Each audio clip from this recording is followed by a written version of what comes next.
Good evening.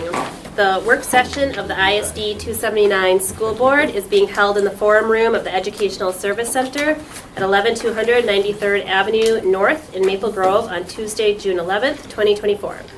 The work session is being audio recorded. The recording will be made available on the district website within 2 business days after the work session has ended. With regard to audio recording, our communications staff has asked that we share a friendly reminder that side conversations during the work session are picked up by the recorder and can affect sound quality. Also, conversations during transitions between agenda items are on the recording as well. The intent of the school board work session is to allow for school board discussion of topics. Work sessions do not include an opportunity for audience members to address the board. To acknowledge attendance this evening, I'll ask that all present at the table state their name, starting with, to my left, Jackie Mosqueda Jones, school board member. Thomas Brooks, school board member. Anthony Pattis, Executive Director of Technology. Sarah Mitchell, school board member. Laurel Anderson, Executive Director of Human Resources. Kelly Parpart, Assistant Superintendent of Secondary Schools. John Morstead, Executive Director of Finance and Operations. Valerie Doslin, lobbyist. Kay Villala, Executive Director of Community Relations. Steve Flisk, Assistant Superintendent for the elementary schools. Brian Bass, Assistant Superintendent of Equity and Achievement. Heather Douglas, school board member. Brian Severson Hall, Executive Director of Community Engagement. Amy Moore, General Counsel. Tamara Grady, she, her, hers, school board member. Kim Heil, Superintendent. and I, Tanya Prince, school board member, am present. The purpose of the school board work session is to build trust and teamwork, to exchange information, and when applicable, to provide direction in order to facilitate efficient and effective decision-making at regular board meetings. Dr. Heil, would you please share your check-in? Yes, before we started, just wanted to say we just came up, at least I came up a high from last week of all of our graduations that we had. We had 27 online and Park Center and Osseo Senior and Maple Grove Middle a Senior. Then the prior to the week we had OEC, OALC, and Park Center and ABE. There's some acronyms for you. But anyway, so it was just beautiful to see all the different pathways in which we were reaching the needs of our scholars. So it was just uplifting time, so I just wanted to throw that out. So we'll go ahead and get started because we got a full schedule today. So we're going to first get started with Valerie Doslin of EWAL Consulting for our legislative update. Good evening, Valerie. Great. Well, thank you, Superintendent. Good evening, board members. Thank you for having me tonight. I did provide a narrative for your board packet, which I will be speaking from. The 2024 legislative session, which ran from February 12th to May 19th, concluded on schedule with the passage of a supplemental budget and tax bill. I would say, however, the end of the legislative session was far from smooth. It was marked by things that I never imagined would have been happening towards the end of session, including burglary charges against the sitting senator, long filibusters in both the House and Senate, and not unexpectedly very heated debates on high-profile bills towards the end. The failure to pass a bonding bill, which it's always a big question whether or not a bonding bill will pass, but a bonding bill did not pass this year. And then there were some very tumultuous final moments on the House and Senate floors at the very end of session. However, they did finish on time, and they did finish with a supplemental education budget bill and a supplemental policy bill. Just some context for what we started when we went into the beginning of the legislative session.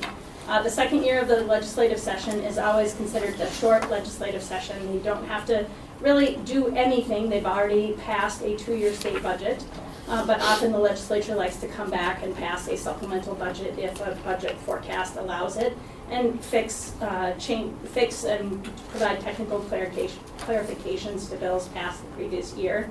And then also the second year of the legislative session is really a time for the legislature and the governor to focus on a bonding bill. The February forecast revealed a larger surplus than what had been anticipated.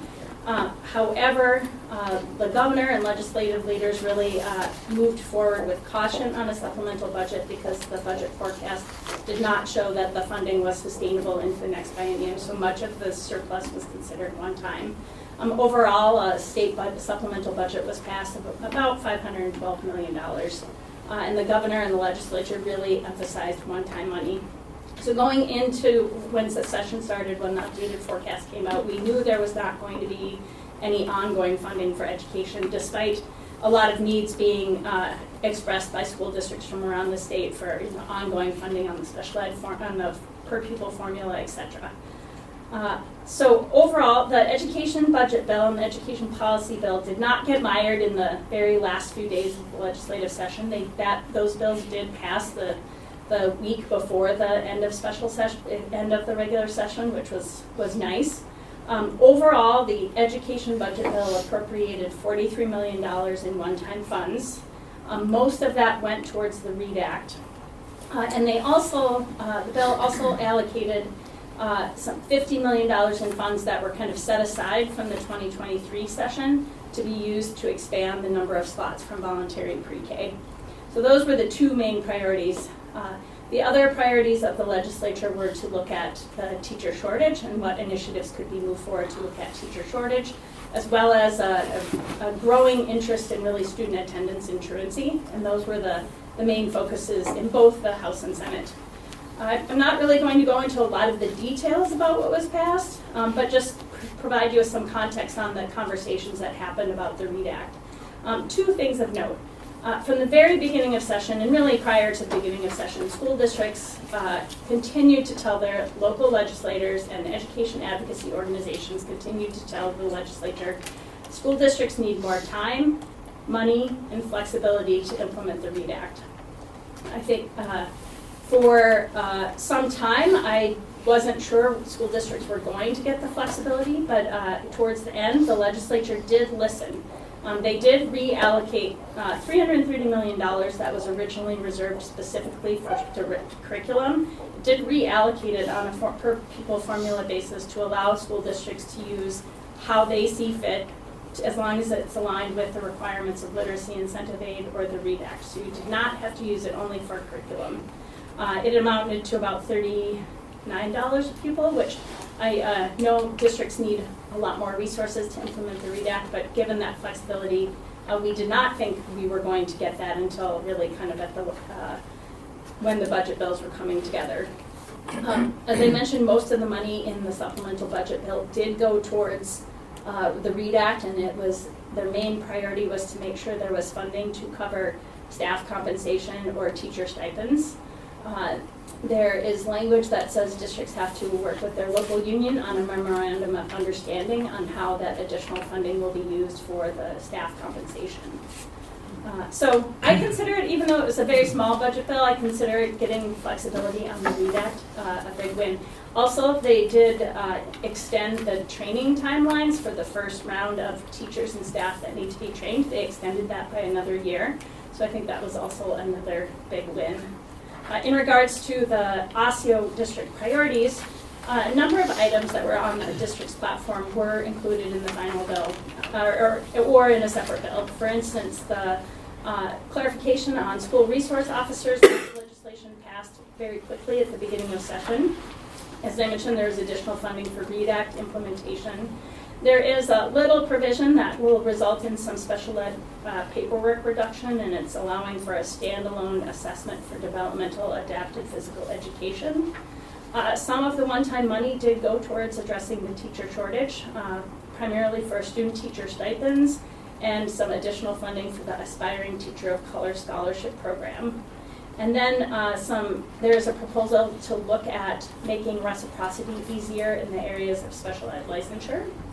And then I would just add, legislators heard the message on the impact that the mandates from last session had. We heard over and over again from legislators, there was 80 mandates passed. We've heard from our school districts about the impact. And while there are a few mandates that were passed as part of this last session, I think they were definitely at a minimum this year. Some other items passed that were aligned, or they didn't pass, but they did advance that are aligned with the district's priority. There was legislation that was heard that extended local optional revenue, and it would have allowed districts to use that funding to pay for the unemployment insurance for hourly school employees, as well as paid family medical leave costs. There was legislation to increase the general ed formula by an additional 2%. That was also heard. and then expanding the allowable uses of long-term flex facilities maintenance revenue. Those were introduced and they received hearings, but they did not advance. And then lastly, just looking towards the over the interim and the 2025 legislative session, there were several task forces and working groups that were appointed or were created. One is on truancy and attendance, another one is on EL funding, and then special education licensure reciprocity work group. And then there's a work group on teacher and staff compensation.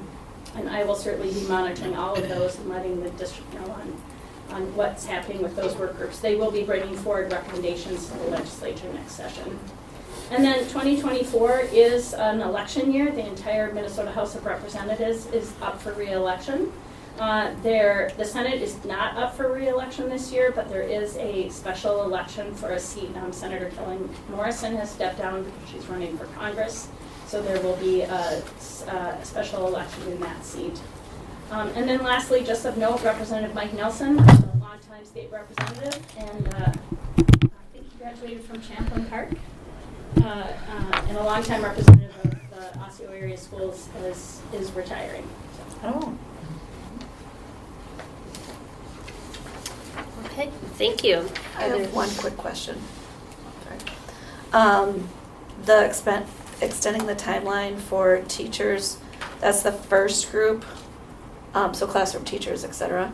And then there's another group. Did that also get extended, or is it now we have to train everybody by 2026?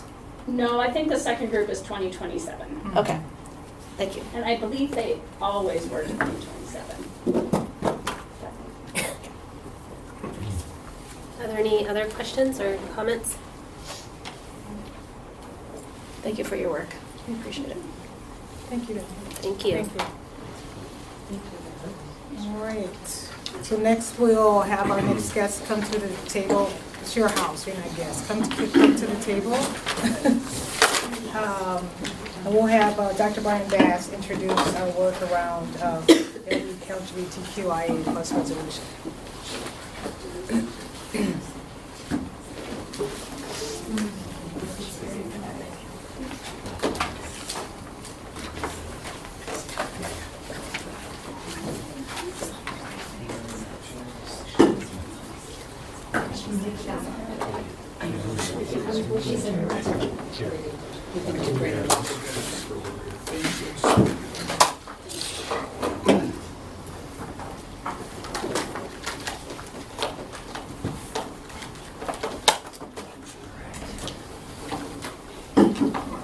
All right, good evening, Chair Mosqueda Jones, Vice Chair Prince, members of the board, Superintendent Howell, and community members. Thank you for the opportunity to present an update on the implementation of the LGBTQIA+ History and Culture Resolution. Joining me for tonight's presentation, scholars from Park Center, Queen Naima Pure Earth is with us, and then she does have another student who's going to be joining. I think she might be walking in while we're presenting. Jules Harris will be joining, and then staff here, Marcy Redmond from Maple Grove Senior High, Suzanne Blum Grundison. That's correct. I got it. All right. From Park Center Senior High, Jess Stewart from 279 Online, and then Robin Gonzalez, Director of Learning and Achievement. Thank you all for joining us tonight. And Queen, I know this is we're infringing on your summertime. Thank you so much for joining us. I got free. Okay. So our outcomes for tonight's presentation: one, to provide a progress update on the implementation of the resolution, and to share next steps for in-progress work. Our strategic priorities for the year, you'll see alignment to strategic direction A, create safe, welcoming, and inclusive learning environments that foster global curiosity, belonging, innovation, and engagement. And then the specific high priority initiative, strategic priority of respect, value, and humanize each and every scholar's race, culture, and identity. All of this aligns to the implementation efforts of the resolution. Trying to get us to the speakers. So, as a reminder, the resolution was adopted in June of 2022. The resolution aims to acknowledge the value of the lives, of our trans, lesbian, gay, bisexual, queer, intersex, two-spirit, asexual, non-binary, and gender expansive scholars and staff. The resolution includes 10 action items. Tonight's presentation will include updates for each action item. Efforts will be categorized as completed or in progress. So our first two action items, and I think it's important because these are not action items that we refer to frequently throughout the year, so I really don't like reading from the slide, but I am going to read from the slide for the action items. Okay, yay. So the first action item, declaration of June as Pride Month. Osseo Area School Board declares June as Pride Month and directs the superintendent and all district staff to support policies, practices, and curricula that respect LGBTQIA+ students and their families in June and throughout the school year. Action item 2, we recommit to practices within the Osseo School District that protect and affirm our transgender, non-binary, and gender expansive scholars. This includes the full implementation of our gender inclusion policy, support for gender sexuality alliances, or GSAs, and queer straight alliances, or QSAs, in our schools, professional development for all school staff, and gender-affirming curriculum and pedagogical practices. So, here we have, for each action item, we'll pause and show the examples of completed work and then work that continues to be in progress. So for action item 1, we see completed is we have created an identity-based harm protocol, and we have communicated Pride Month to all of our stakeholders. What is in progress is the implementation of the identity-based harm protocol. For action item 2, we've completed, in the completed section, we have created and facilitated professional learning modules for high school teachers. So we have a foundational module, we have the module that supports the lesson delivery, and then we have differentiated versions of the lesson for students receiving specialized services or who are newcomers or multilingual learners. The in-progress work for action item 2 includes refinement of the lesson for high school scholars based on all the feedback that we've received, research and pilot instructional resources for the middle school, continue supporting scholar-led LGBTQIA+ affinity groups across secondary sites, and provide the foundational professional learning module for middle school teachers.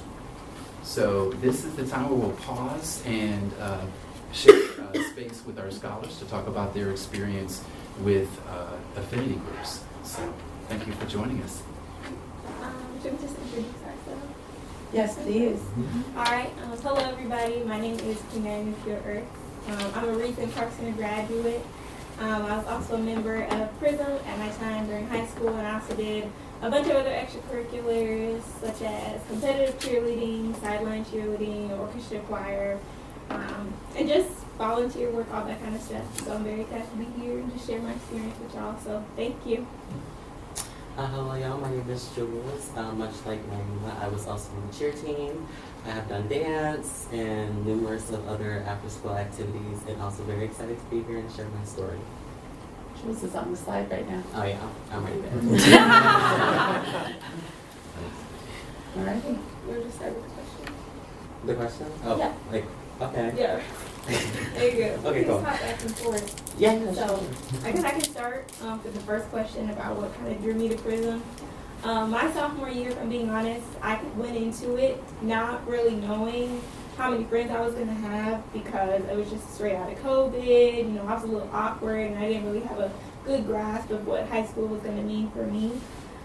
So PRISM, if I'm being honest, the first reason that I joined was because a lot of my friends that I had made participated in the club.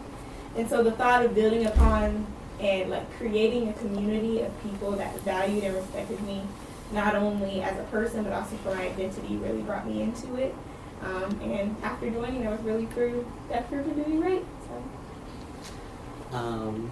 Much like Naima, I came into Parks Center my sophomore year. But what kind of drew me into PRISM is because the school where I was at in the past, it was very small. It didn't have it wasn't very much diversity there. And I wasn't really comfortable, like, you know, being out or really talking. So then when I came to Park Center, and, you know, much like her, a lot of my friends were in Prism. I'm like, okay, let me try to give that a shot. I went to Prism, and I was just, like, welcomed with open arms, and I felt comfortable, and I met so many great people. So that's what drew me into Prism. So. As to why Infinity spaces are important to me personally, I'd say Prism, along with other Infinity spaces at Park Center and schools all over the district, gave students like me and Jules the opportunity to feel seen, valued, and heard in areas that sometimes make that hard. Doors were really opened to have conversations about the niche experiences I and many others had, which made my high school experience way less isolating.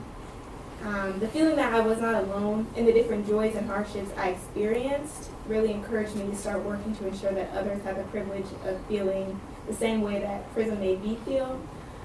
That's why, like, for competitive cheerleading, the whole reason that I joined was because I noticed in the cheer world there was a lack of representation for Black girls like me. While it's a different community, I feel like the issues still relate. And so I joined despite knowing that, in hopes of, you know, making others feel represented and encouraged in the same way that I've been, like I said, how Prism had made me feel. And I feel like throughout my time at Park Center, I definitely reached that goal. I had a lot of people come up to me and express how I was their favorite cheerleader and how they were going to try out and things of that nature. And so I really do I give all the thanks to Prism for encouraging me and showing me that you have to be the one to, you know, build that community and make that space, if that makes sense, even if it's uncomfortable sometimes. Also expanding on what she said, yeah, also going, because me and her, we went into the cheer, what was it, practice together. I only went because she was there, and I'm like, I don't know if I want to do that. But so I went in, I did my little thing, and it was honestly the coach. She was like, oh my God, I really want you on the team. Like, you did great, yada yada yada. So I ended up joining cheer, and of course I was a little nervous because being a Black trans woman, I didn't necessarily know what to expect. I didn't know if I was going to be judged. I didn't know if they were going to welcome me as much as they did. But again, all I was met with was just open arms and everyone supporting me, and it felt great to be out there on the court. So there was that too, and that's why I think it's just so important just to have different affinity spaces for people so they know that they're not alone and that there are people out there who will look out for them and who can relate to them in similar ways. And I think that was definitely much more important for me as well, because I didn't feel like I was like a Black trans girl on the cheer team. I felt like I was a part of the team. I was just another regular girl doing my thing out there on the court. So that's why I think it's just so important that people know that they have access to these groups and that they're going to be feeling safe and they're going to be feeling welcomed and they're not going to be judged, because truthfully these spaces really helped me throughout my high school year become like the person I am, because my confidence now is at an all-time high. I've made multiple friends. I've tried multiple different things that I never would have thought I would have done before. And again, now going back to Prism just truly helped me find myself, and it helped me, gain confidence and make lifetime friendships, because now I'm here with this one, and we're here together, and now we're staying at the school. The power of it all. Honestly, kind of adding on to that, how we started at a certain place and now who we are now, and the role that Prism played into that. I would say I haven't went to Prism meetings as much as I've gotten older, but that's only because I've started to, Prism encouraged me to participate in other things. And that's something that I really appreciated about Park Center. And Miss Suzanne is that she and Prism was always something that I and Jules and many other people could go back to, and always just kind of feel comforted and like there was a home there, kind of like with your actual house where, you stay, it's your childhood, you stay there, but then as you grow up, you start to venture off on your own and you gradually leave the nest. And Prism I felt the same thing, even now, I feel like I just go back hey y'all, remember me from sophomore year. And I feel like just all Infinity spaces are like that. it's meant to always be there for you, if that makes sense. But you're not supposed to only be that thing. It's supposed to show you that you're capable of many other things. So kind of connecting that to the activities that we did at Prism. We did the usual things like eat snacks, do typical icebreakers, but we also branched out and we had many different conversations about things that we wouldn't have had in non-LGBTQ plus spaces. These topics range from better understanding pronouns to sexual health as a queer person. And I think knowledge tailored to one specific experience is important and often overlooked. And Prism's acknowledgement of that is something that I really appreciated.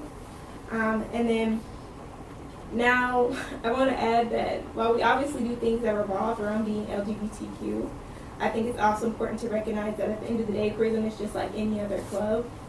There were talent shows, we played games, we went on field trips and hosted clothing swaps and various other methods of fun, like any other groups would have. Affinity groups like Prism give students the ability to meet new friends and create memories in spaces that love them as they are. And that aspect is something, like I said, I really appreciated, and it's something that I will cherish for the rest of my life and carry with me as I continue to volunteer work and just go post-secondary education, and continue just working to make others feel welcomed, like Prism at Park Center, and I think GSA clubs at schools all around the district do. Also expanding on to what she said, yes, we did a lot of the same activities like, normal groups would do. But one thing that I would like to highlight that I think Prism did really well, that really helped me, is that every day before we would even start talking about what was on our daily agenda, we would do something called a rose and a thorn. And what a rose was, it was like something positive that's going on in your life, and then a thorn was something that wasn't so positive going on in your life. And I feel like the reason why I wanted to put significance on the more simpler aspects of what Prism provided was the fact that it allowed me to talk about it like something that I was going through, or it allowed me to try to, say something that I normally wouldn't say outside of that that group, or with people who I didn't think would necessarily understand what I was going through. And I know having those conversations every meeting was just very important to me, because I'm like, oh, now I can talk about this that I didn't want to talk about before, or listening to others and hearing what they were going through. And then through that, people would come to me on the side and kind of expand on what they were talking about in the group, and I was able to help other people really whatever they were going through. But I feel like that's why for me with Prism, what they did really well, they truly just provided a very nice, comfortable, open, honest, and very positive group for us to come and realize that we are not alone, and we are here, and we are seen. So that's what we did. Well, thank you so much. I'm not sure if we want to wait till the end of the presentation to ask questions of the students, or if you want to. We can. Well, what do you guys prefer? Let's keep going. Okay. Yeah, that's okay. Okay. Yeah. All right. So action items 3 and 4. So action item 3, elevate the voices of LGBTQI plus scholars and staff to help dismantle systemic barriers in our school district by establishing an LGBTQI plus employee affinity group and establishing an LGBTQI plus scholar, parent, caregiver, ally, advisory group. This committee will advise our district administration and school board on structural barriers, inequities, and the lived experience of LGBTQI plus scholars and their families. And then A4, action item 4, ensure there is adequate initial and ongoing support for the Assistant Superintendent of Equity Achievement and the Equity Department to implement an intersectional approach to systemic barriers to equity of all forms. And I think Queen and Jules both spoke to that intersectional experience of being both Black and female and a member of the LGBTQI plus community, and that experience, and so being able to acknowledge all of that in the space. So the action items, the progress completed work and in-progress work. For action item 3, we have collected feedback from the advisory committee on the Pride Month lesson, and we're going to go in more depth here. Jess Stewart's going to speak to more of the work of the advisory committee, soliciting feedback from scholar and staff affinity groups. The in-progress work is to continue the facilitation and support of the LGBTQIA+ advisory committee and continue the facilitation of the LGBTQIA+ staff affinity group, and Marcy will speak to the staff affinity group experience. And then action item 4 is our completed work is that we've provided the professional learning module to all DLTL staff. And our in-progress work is to continue partnership with MDE, the MDE cohort for rural, suburban, and urban districts, and then provide foundational professional learning module to all of our new DLTL staff. And so we will pause here and turn over to Jess Stewart first to talk about the advisory committee, and then we'll pass to Marcy to talk about the employee affinity experience. And then Suzanne, feel free to jump in as well. Good evening, everyone. I thought I would make it to one board meeting without getting emotional. And then I'm listening and I'm getting all choked up again. My name is Jess Stewart, use she, her pronouns. I'm a member of the LGBTQ Advisory Committee. I've been in the district for 25 years and I witnessed firsthand our journey toward equity. So as I reflect on our beginnings with things like PEG and Beyond Diversity, I recall the courage it took to navigate, excuse me, uncharted waters and pioneer courageous conversations. So today, as we continue to forge ahead, we're once again summoned to courage as we create spaces to learn and celebrate all facets of identity. Transformation, as we know, with any organization can be really, really daunting. It's marked by uncertainty, but it also really offers an opportunity to embark on new paths forward, and I really feel like this is what we are currently doing. So this was the advisory committee's first year in existence, and I'm going to provide an update of kind of what we went through and what we did this year. So members of the LGBTQ advisory committee, we collaborated with district leadership and other staff to design and execute professional development, and we delivered that to all high school licensed staff in February. I had the privilege of working with colleagues and district leadership to co-create that professional development, and also had the opportunity to co-present it on February 5th. Because of the heightened awareness and the scrutiny surrounding that particular day and that lesson, I did go into it feeling a heightened sense of nervousness, but I will say that I was also super, super confident, and I held great comfort because I believe so passionately in what we are doing. And I co-facilitated with an amazing colleague, and we had an amazing space. I co-facilitated with Park Center colleagues, and it was just an amazing learning opportunity, and it felt like a really, really good space to be in. Members from the advisory committee also collaborated in crafting and implementing the LGBTQ history and culture lesson that we delivered to students in April. Members of that committee, we dedicated extensive time and effort to really make sure that that lesson tightly aligned with the expectations in the LGBTQ history and culture resolution. And we take immense pride in the work that we did, making that lesson high quality, making that lesson accessible to our scholars. And we know and we acknowledge that there was a varying degree of experiences. We heard that at the board meeting of some of our scholars, but it's really important to emphasize that the actual lesson that was created, it was well designed, it was aimed at providing a valuable learning experience, and we really feel like we hit the mark on that, and the lesson truly did what it was aimed to do. And then finally, the members from the advisory committee, we also, some of us participated with MDE this year in an MDE gender inclusive learning cohort. And so this cohort was first of its kind, so that was really neat. And it was urban and suburban and rural schools from across the state. We came together for professional development, policy support, and the exchange of best practices. And all of this was aimed at fostering environments where all of our scholars feel like they are valued, that they're supported, and that they're empowered. And really this cohort provided an invaluable opportunity for the team that was there. So there was 6 of us, including Dr. Bass, to really engage in some meaningful and really critical conversations.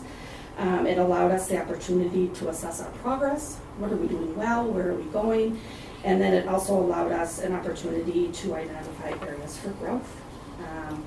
And then our learning this year with MDE and being in the community with other districts across the state really gave us an opportunity to gauge where everyone was at.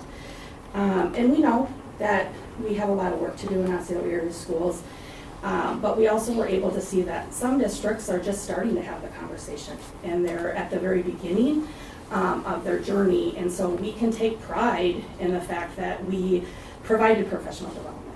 We rolled out a lesson, and all of our admin are trained in identity-based harm protocol, and there are a lot of districts that don't have that. And so I want to make sure that that doesn't get lost in some of the conversations and some of the things that we know that we are working toward to make better.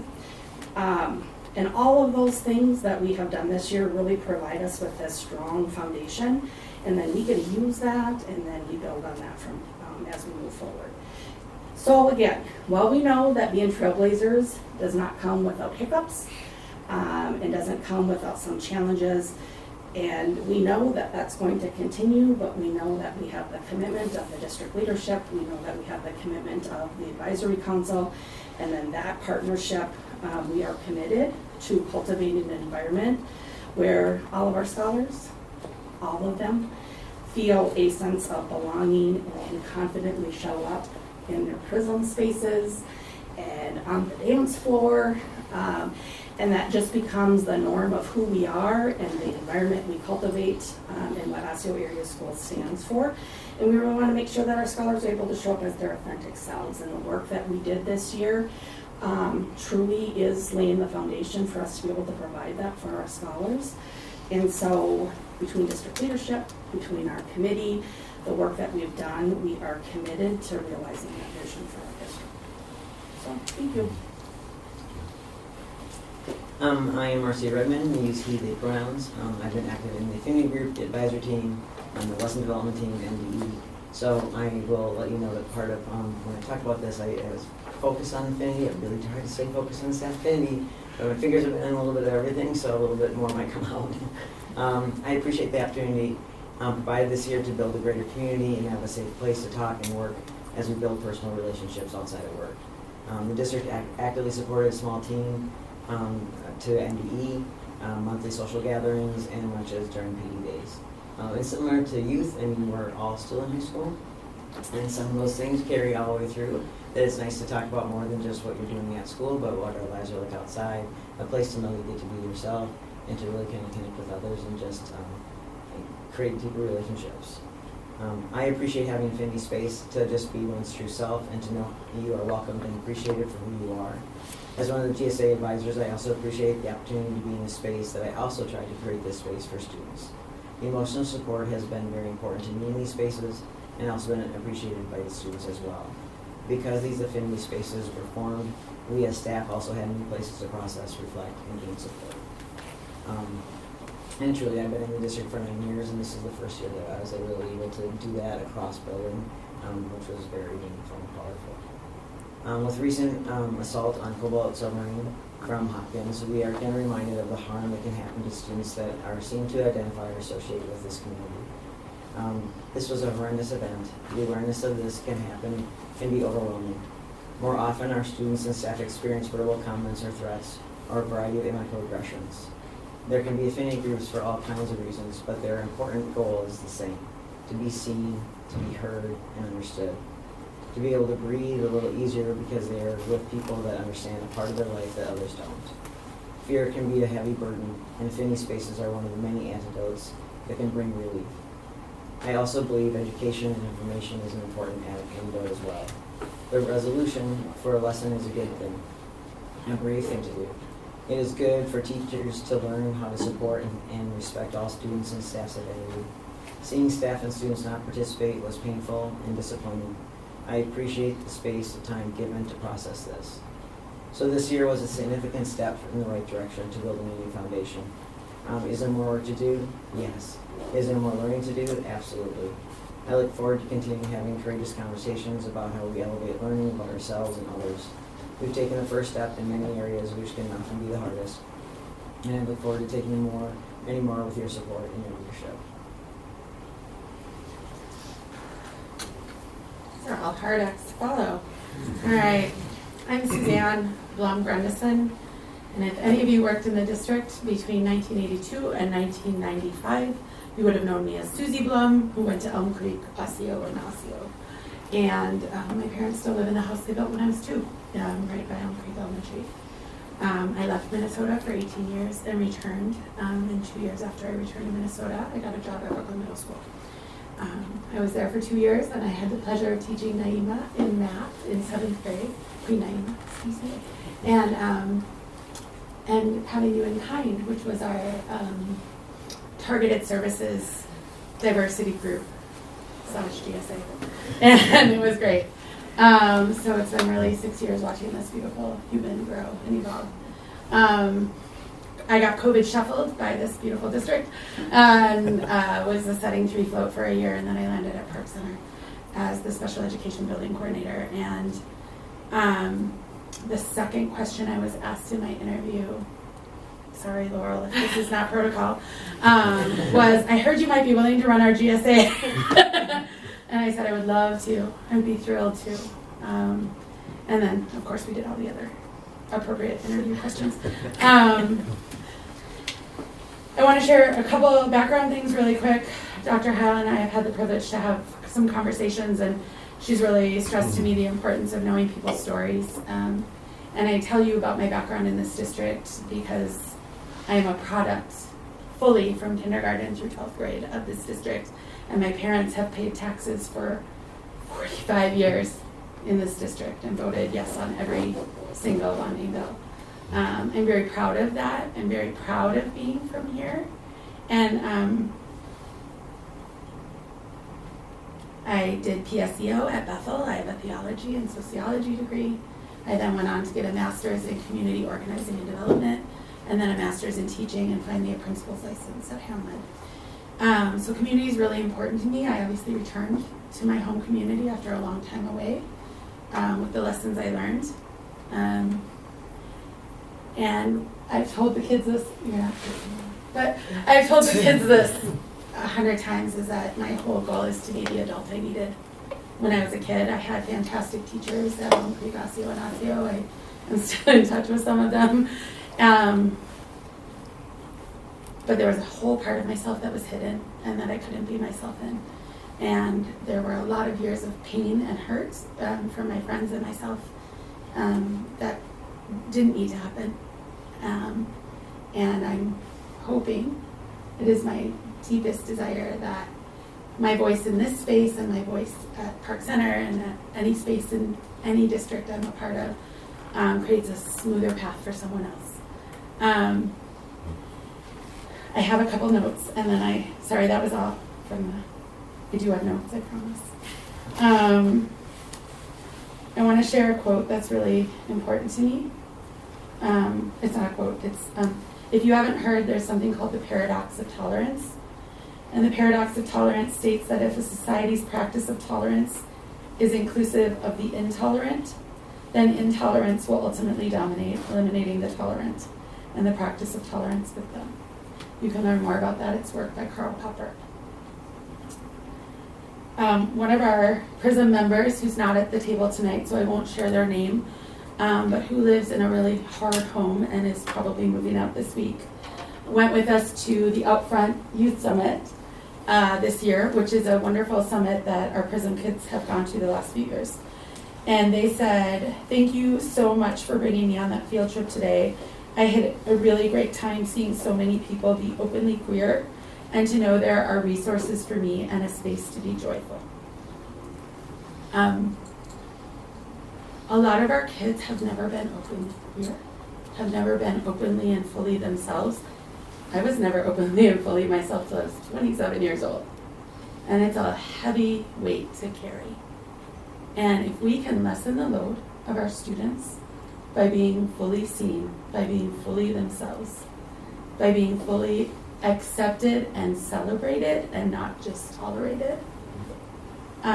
We are giving them a gift of space to do other things. Queen Naima doesn't know I'm going to call her out, but one of the things she's done a lot in the last year and a half is apologize to me for not being at Prism all the time. And I am like, baby bird fly, right? She's not there because she's got 700 other activities. She's trying choir, she's trying cheer, she's trying theater, she's everything. And the fact that I call our Prism like foundation, right? That's where you go to find your safe base, right? And we have a ton of 9th and 10th graders that flock to Prism, right? They need to find their tribe, they need to find their people, they need to find that safe space. And in 11th and 12th grade, they show up at lunches. We do after school once or twice a month and lunches twice a month so that kids can come at different times.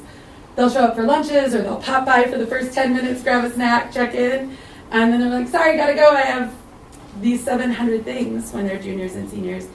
And to me, I don't feel bad. I feel proud. I feel glad. I feel thankful that they feel strong and that they are going out and trying all the other things. Because we are intersectional whole human beings, right?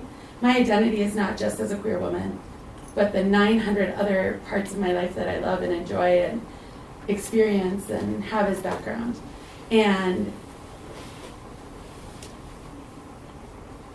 although I love my queer joy and my queer community and my queer friends and my queer family, that is just one portion of who I am.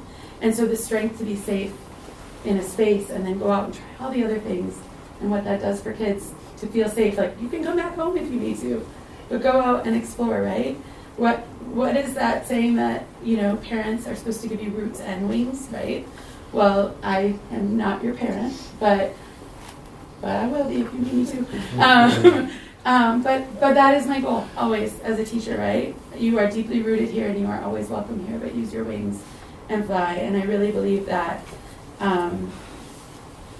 the space we hold in GSAs and affinity spaces for all students gives them that strength and foundation, those deep roots, to know where to draw from when they need it, when they hit bumps in the road, right?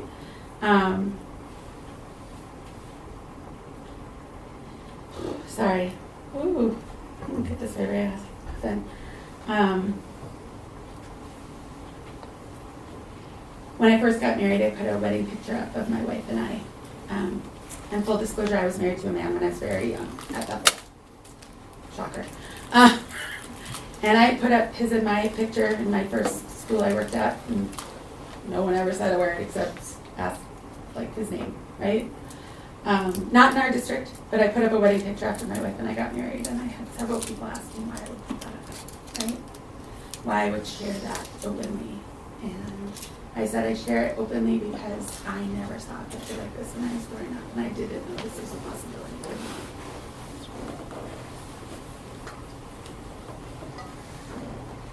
Our students, our scholars, our children, our neighbors, our community need to know the wholeness of who they can be. They need to know the fullness of who they can be. And when we try to hide those options, we try to stuff them back in that closet, I swear I won't fit anymore. It's too small. They don't get to see all the ways they can be who they are. And I promise you, living your most authentic, beautiful self out loud is just, it's the most success you can ever have. And so I don't care if my student becomes a dishwasher or a senator or a lawyer or, I don't even know, a manufacturer. I care that they find joy and connection and are able to be authentically and fully their whole selves. That's success to me. And if the kids who are in my spaces, in my office, in my GSAs, in my classrooms, feel fully seen and feel safe, then that is what I want. And I think that the more that our district can do this, the more that our district can allow all students to do this in their full humanity, the more successful all of our scholars will be. And I thank you for your time. I thank you for listening.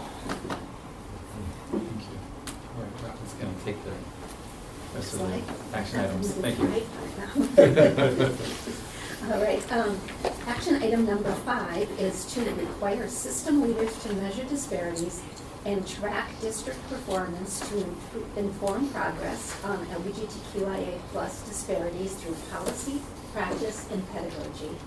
And action item number 6 is to ensure that all facility design standards include increased privacy and greater student choice in restrooms and locker rooms. So where we are on this is, for action item number 5, for action number 5 in the completed work category, this year we collected feedback to help us evaluate our efforts in providing the Pride Month lesson that was delivered on April 3rd. The information we received will inform the structure and content of future lessons along with the professional learning sessions that we develop for staff. In progress work for action item number 5 is that we're continuing to examine policy, practice, and pedagogy to ensure that we're eliminating obstacles and creating opportunities so that our LGBTQIA+ scholars, along with all of our scholars, can achieve at high levels and feel respected and welcome at all of our sites. For action item number 6, the completed work, is that we have committed to providing choice in restrooms and locker rooms. And because of this commitment, we applied for the MDE grant that would have helped provide additional financial support for these efforts. While we were not awarded the grant this year, we will continue these efforts. One project that has been completed is the locker room space at Park Center Senior High. The space includes restrooms and changing spaces that allow for student choice for more privacy. In progress work for action item number 6 is through the Build a Better Future and long-term facility maintenance plans, and is that we're going to continue to design choice options in new construction areas for restrooms and changing spaces. For resolution action items number 7 and 8, 7 is to establish a full month before June during each academic year to observe LGBTQIA+ History and Culture Month, because it is essential for our education system to teach the experiences, honor the history, and highlight the contributions of transgender, gender expansive, and non-binary people. And item 8 is to provide resources for families and caregivers in the district to understand and talk with their scholars about LGBTQIA+ identities. For action item 7 this year, April was designated as the month to observe the history, culture, and contributions of the LGBTQIA+ community. The Pride Month advisory lesson took place in April. And in progress work for action item number 7 is that we will continue to highlight the history and contributions of the LGBTQIA+ community through lessons and communication.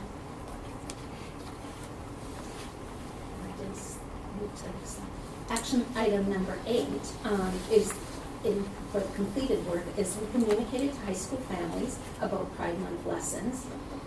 We shared the resolution and gender inclusive policy also at that time. Additionally, a landing page was created on our district website that contained the communication that was emailed to all parents and included additional links to updates and resources. We also provided opportunities for families and community members to preview the lesson before it was presented, and also to review the lesson after it was presented. For action item number 8, so those are the pieces that we will continue to work on, and we are still in learning work about figuring out the best ways to support our students. And one of the things in progress is that we're continuing to share resources to support scholars through counselors and other trained staff.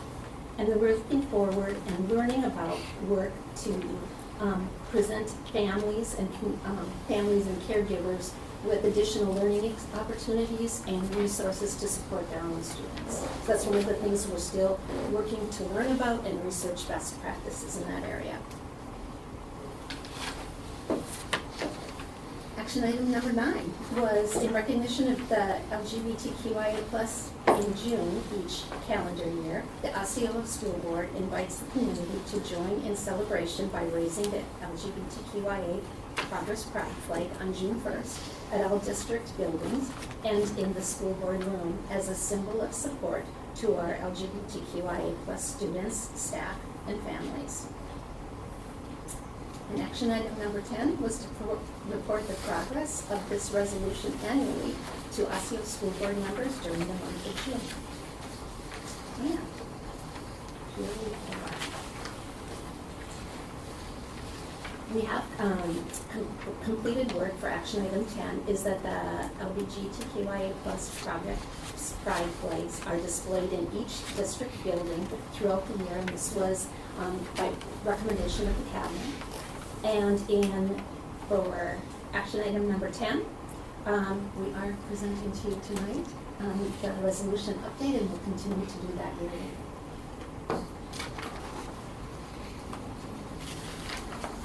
Suzanne's library here. Yes, for pictures. You want to share a little bit of the context for some of those photos? Sure. Sorry, I'm in most of them. That's what you get when you ask for pictures.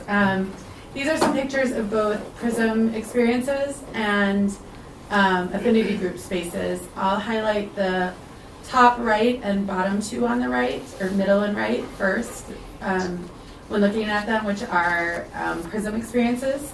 The two largest groups are at the Outfront Youth Summit, which is put on by the Outfront organization each year. This is an invaluable experience, and I welcome the scholars to add in just a moment anything they'd like to share, because they both attended. We've had amazing support from our district to attend this, and last year we were able to, and this year, configure busing in order so that 279 Online OALC scholars could also attend with the buses from Park Center. So one of the joys of our affinity space of learning of what our colleagues are doing at other schools is that we also then resource for each other when we say, hey, between us, we could use one bus. Let's figure out how to arrange this, and I'll go together. And then the other result of that is that our kids start to know each other and start to know that there's other kids like them within the district that they can talk about what's happening in their schools as well. So the Outfront Youth Summit is an amazing resource and place for teenagers. They have organizations there with resources for teenagers that are age appropriate. Do you all want to talk about that at all? So I've been to the Youth Summit for about 2 years. Because the first year it was still online. Oh, yeah, okay. Well, yeah, 2 years now. And every time I go to the Youth Summit, it's just like I'm bombarded with just like a plethora of just like diversity, smiling faces. There's like a bunch of different clubs that you can go to. They have what is it called, workshops that we go to. And some of these workshops may include one specific one for queer Black folk. And when I went into that one, because that's one of the workshops that I chose, met by a bunch of people, shared experiences. We were able to laugh, talk, still have a lot of the same people. I still talk to them on a daily basis now from meeting them at the youth center. And it truly just brings recognition that we are here. And I couldn't be more grateful. I love every experience. Every time I go to the Youth Summit, it's definitely something that I look forward to. I get to meet new people. They put on performances. There was one, her name is Sid? Was it Sid? Sci-Fi. Sci-Fi? And the year before it was Nico Blaze. Yeah. Both of which was amazing. Got pictures. It was so cool. But yeah, I love the Youth Summit. I think it definitely has taught me a lot, especially with information that you don't really typically find elsewhere, and also it just helps that all the staff, all the students, everyone is just so supporting and nice and sweet, and it just makes you feel truly comfortable there.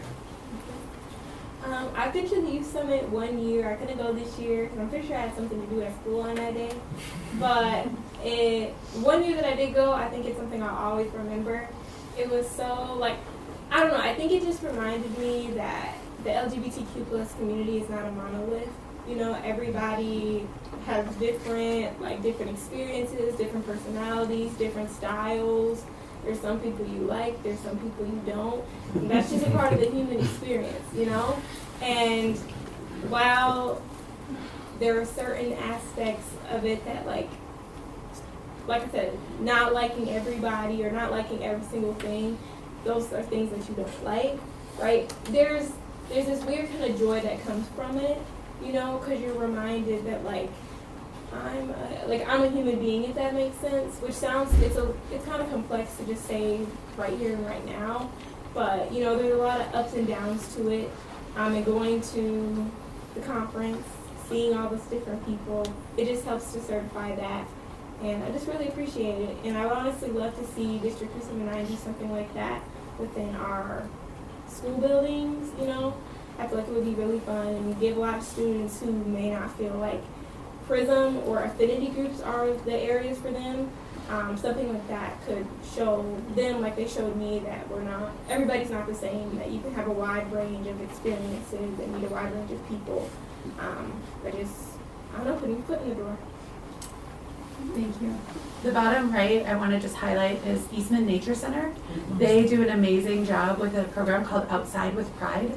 And it is intentionally meant to build nature confidence in queer folks. And so we went in November and we did a nighttime walk with them and had an amazing time. And they put on I wish we could have gone more, but they have it in the evenings. And so that's a hard field trip to have from 4 to 7. But they do an amazing job. They've done a lot of outreach to our students, and Outside with Pride is a great program. We're going to partner with them again next year and try to see if we can adapt a time for our scholars specifically to go right after school a few days. And kids, some of the kids that went on that trip just said it was the most different experience they'd ever had. We spread out about 50 to 100 feet apart in the dark, and then on this big trail, and then everyone sat for I think it was only 10 minutes, but it felt like 2 hours. And then we came back together and talked about it. It was really grounding. And for kids, I grew up camping. My mom is that person. But for kids who had never camped, they talked about how powerful that experience was. And then the other 3 pictures to the left side and middle are affinity staff members from our district. The top left is bowling at Bryant Lake Bowl. The middle on the top is a picnic. We just had a potluck at the park reserve, and then the bottom left is actually my house over Christmas. We just all got together and did a Secret Santa gift exchange, and half those folks play bocce with me in my career sports league, and we wouldn't have all known if we didn't come together in affinity spaces, right? Finding your people and finding your tribe. I take a lot of pictures. The kids notice. I ask them all the time. Luckily, they're beautiful and photogenic, and are gonna all be on America's Top Model one day. But and all of the kids' pictures were used with permission. I asked them all a long time ago. But those are just some examples of some of the things we do that are more out and extraordinary. But 3 times a month we hang out together and just talk about our roses and thorns and eat lunch and talk about tests and homework and parents and jobs and classes and crushes and whatever else comes up. Thank you. Yeah. Thank you all. Questions? Yeah. Board members, questions or comments? I do have a question, but first I just want to say that Queen and Jules, you're both very lovely. Thank you for being here. I wrote down what you said. I love that you said you felt seen, valued, heard, and not alone. I think that's something at this table we can find great unity in. I have a friend that calls it no lonely journeys, and so I love that you've had that experience, so thank you for sharing that. And Jules, you can add to the rose thorn. Have you heard of adding a bud to that? It's something you're looking forward to. My kids have taught me that, so when you play that, you can add that. Okay, thank you. And just my question, Brian, can you help me understand when I have people ask questions in the community, the pilot stage, it was under refinement for doing this lesson at the middle school level. Can you help me understand kind of what the refinement stage is and what the timeline and how that would be communicated? Right, so for next year, we'll be differentiating the lesson for middle school, and we'll be providing the foundational training that we piloted this year with high school teachers for middle school teachers next year. So all of the timeline for all of that, we haven't yet put in stone yet, but those are the in progress items for this year, for this upcoming school year. Okay. And how will that be communicated to the board and to parents and teachers, kind of the timeline for that? I don't know how soon. For the board, as soon as we have it, you would just get that in a regular update or an email. Teachers, it would be just like a regular PD, right? We would notify teachers of the PD, Right. right? Right. Okay. And then So if we ever stay do tuned. anything with students, April is chosen as, right? Right. The month? Okay, so that would be April. We do have some feedback that we haven't crunched all the way, but there's maybe some suggestions that April, there's some questions around April. So we haven't yet gotten a firm recommendation from the committee yet on that. Oh, okay.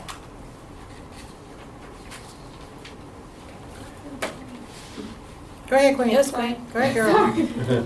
I just have one comment because I know we're about to get done with the section. I just wanted to say that I really appreciate the districts and the school board's efforts to make sure that LGBTQ+ students and staff are seen and heard. High school, middle school, just the school experience as somebody that just graduated can be a very tedious one. And it's not easy, with academics and socially. So walking away from the district now and seeing that all this is happening and being in order and being piloted and all of that, I really appreciate it. And I'm really excited to see where Park Center and the schools all around the district go. And then Suzanne. Don't make me cry. No, I was going to say, and I really do want to emphasize how important representation is. I remember in 7th grade, I had never seen or met an LGBTQ+ person in my life, which is kind of crazy to say. But then I met Miss Suzanne, and I remember it was maybe the last day of school or something. But I was really into this video game at a time, and I made an LGBTQ+ character, and I gave it to her as I was walking out. And it's just little things like that, and people like her, and efforts like these that really help students to feel more comfortable in the classroom and give them the ability to focus on their learning, on their academics. I'm graduating with honors. I've done a lot of great things, and I really can say that PRISM, like I said, teachers like her and efforts like these are a big reason as to why I am where I am now. So just thank you to you all. Keep doing what you're doing. We heard you drop that graduate with honors. Just saying. Just saying. I think she's always been the most well spoken. Other questions or comments? I'm sorry, I just want to add one thing onto that. When I went to Osseo, a student in my class died by suicide. And in our PE class in 9th grade, we played Smear the Queer as directed by our PE teacher. Being out and having these lessons and having these spaces is suicide prevention. And I want to say it really loud and clear, and I meant to say it earlier. This is suicide prevention. This is addiction prevention. This is powerful and life-giving in ways that you may not know until you know. So I just want to say that out loud. Hearing you say what you said made me think of Jake, who died when we were 16. He was in my PE class when we were in 8th grade, when we played Smear the Group. And I want to say out loud that the district's support and care and progress and continuing to move forward on this is 100% life-giving and suicide prevention for our community. Can I also extend on something really quick? When you mentioned that with this is suicide prevention, towards the beginning, I don't know if some of you recall, but I said I came from a very closed-minded kind of town. It's like an hour from here. It's called Kimball. And like I said, I was the only black queer person at that school. Emphasis on I was the only black kid at the school too. But black and queer, it really was a lot. I didn't really like talking to anyone. It was hard since I was dealing with that at school and then also at home. And so I didn't want to be out, I didn't want to talk, I didn't want to do activities, I didn't want to do absolutely anything. And then I came to Park Center and was welcomed by, Suzanne, by Naima, by a bunch of other people who pushed me to try my hardest and who pushed me to get out there. Because of her, I would have never tried cheer. Because of Miss Suzanne, I probably wouldn't be succeeding as much as I am in school. Also graduated with honors, thank you. Just saying. I just want to say that, like I said, as they both have said, thank you guys so much, because going to Park Center, out of all the schools I've ever been to, because I'm an Army kid, my stepfather was in the Army, and I've traveled from California to Germany to wherever. And truly, Park Center has given me an experience that is something I never would have imagined. And also going back to the suicide thing, I also had, some struggles with suicide, and that was before I came to Park Center. And so glad that I didn't, because the life I'm living now is just so amazing. I'm out, I'm proud, I'm happy, I'm confident, I know I am beautiful. I'm going down to New York. I'm going to the New York Conservatory of the Dramatic Arts on an annual $11,000 scholarship. Nice. And I'm I put on, there's these little TVs. So get your autographs now. I put on these TVs at school where it's what is it? It's what college are you going to, and you can add something. I said, my goal is, to be a TV actress and all that, and then I put under there, don't worry, y'all gonna see me on TV. I put that, I'm mostly as a joke, but it really was important to me because I didn't have the confidence that I could, make it as an actress. I was scared. I didn't want to venture off to do absolutely anything. But being at Park Center, they have shown me the utmost love that I could have ever imagined, and I have truly met my forever family. Like I said, didn't have it from my biological family, and that hurt a while. But these amazing, wonderful people have truly helped me, be shaped into the proud, amazing trans woman that I am today. And I'm going off into the future, and I'm going to achieve my dreams, and I would have never been as confident or positive if it wasn't for Park Center and these beautiful people. And for that, I will be forever grateful, and forever grateful for every single one of you who are here helping and making sure that these future kids have the space that we had and have the experiences that we were able to have, and so that they will be able to go out and achieve their dreams and goals as well. So thank you guys. Thank you. Thank you. Thank you so much for coming and presenting. It's always incredible, the ability and talent that's always shown when students come and speak. And thank you for so wonderfully articulating your experiences and kind of the impact that the affinity group has had for your benefit, and all of the people have supported you. And I think Park Center isn't unique, but it's a little unique. that the experience really is amongst students building a strong culture that's welcoming for everybody. So it's wonderful to kind of hear those experiences, and we need more and more students to come present to the work session, because the most important thing is to hear from students that decisions affect as well, in addition to all of the adults and staff as well. So thank you for coming and sharing. What other questions or comments on the overall presentation? Do you want to go? No, you can go first. Wow, thank you. Each and every single one of you. I ran for school board in order to make the this community safer for kids like mine, and to see the progress is really empowering. It's amazing what you do when you add love and unconditional support to anybody to see them fly. And I'm so proud and so happy for all of you. We still do have a lot of work to do.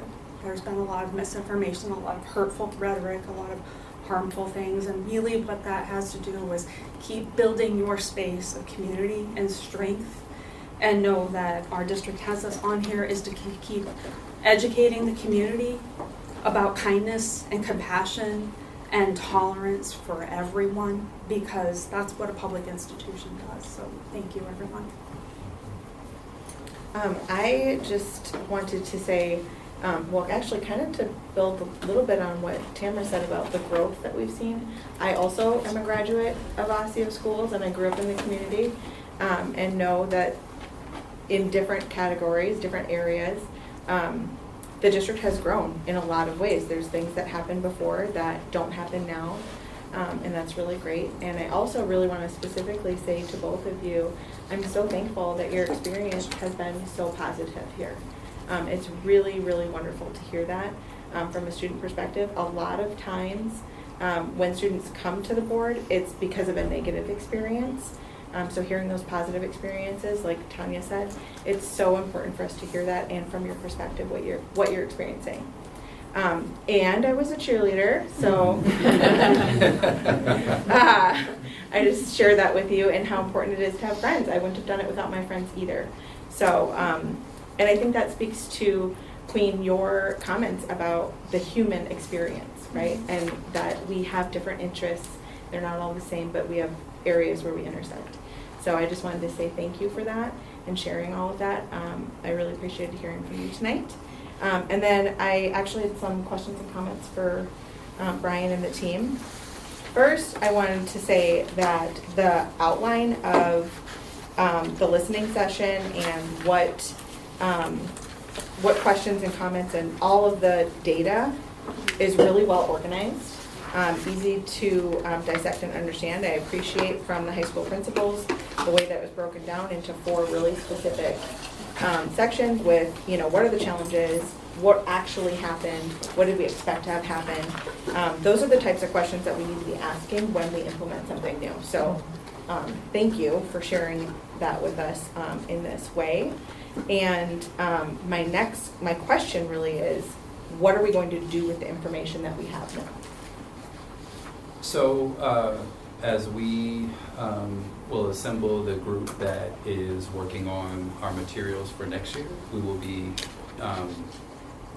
all of this information will be information that we review in the context of how we refine and improve upon this year's effort. So it will absolutely help us inform and guide Take Two.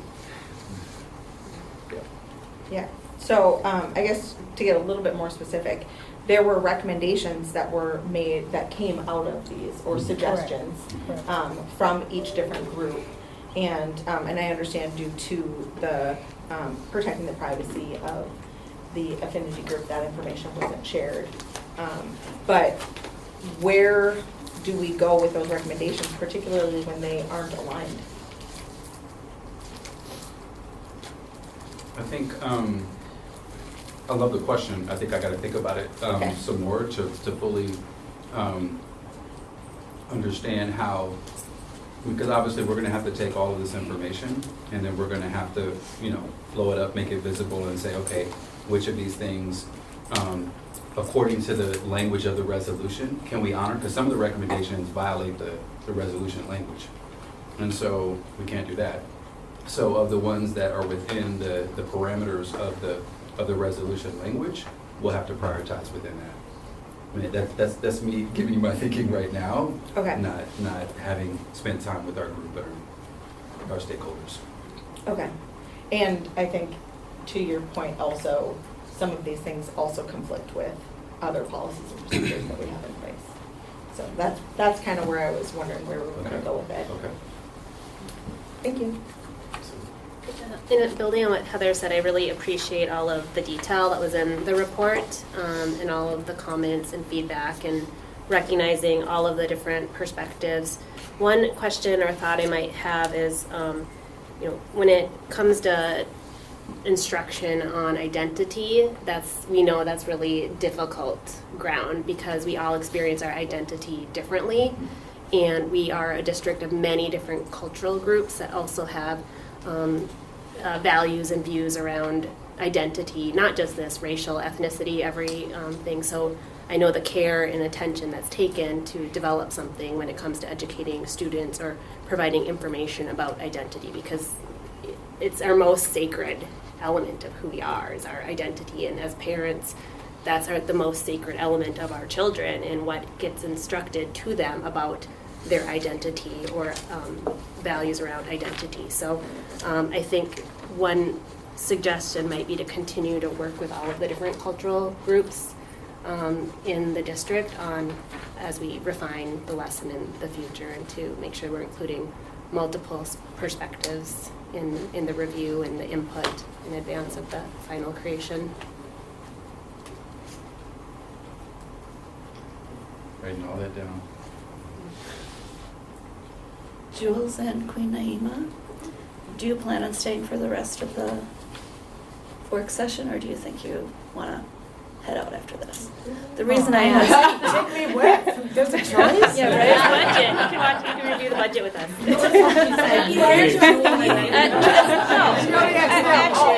Actually, the question is for all of you, because I would like to either offer a handshake or a hug, because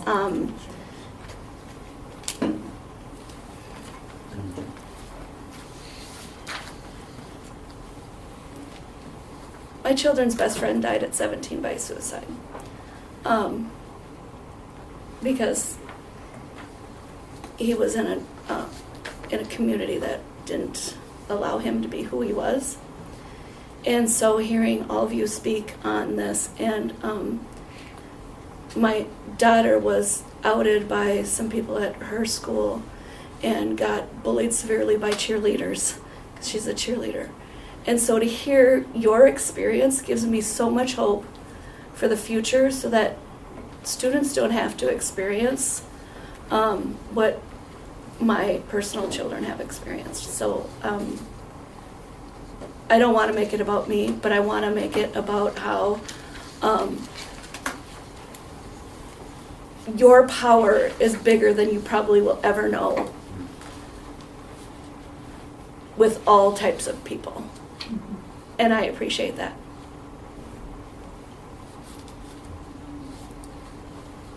We'll give So if you're all, Jackie, to answer your question, I think we were all planning to go after this section. Yeah. We'll give a moment in between as we transition, so you can exchange. Did you want to say anything? Anything else as we transition? Yeah, I'll just say, just want to say thank you for coming and speaking to all of you. I wish I would have had teachers like you when I was in school, and what you're able to do for scholars is so incredibly powerful, and I know that firsthand.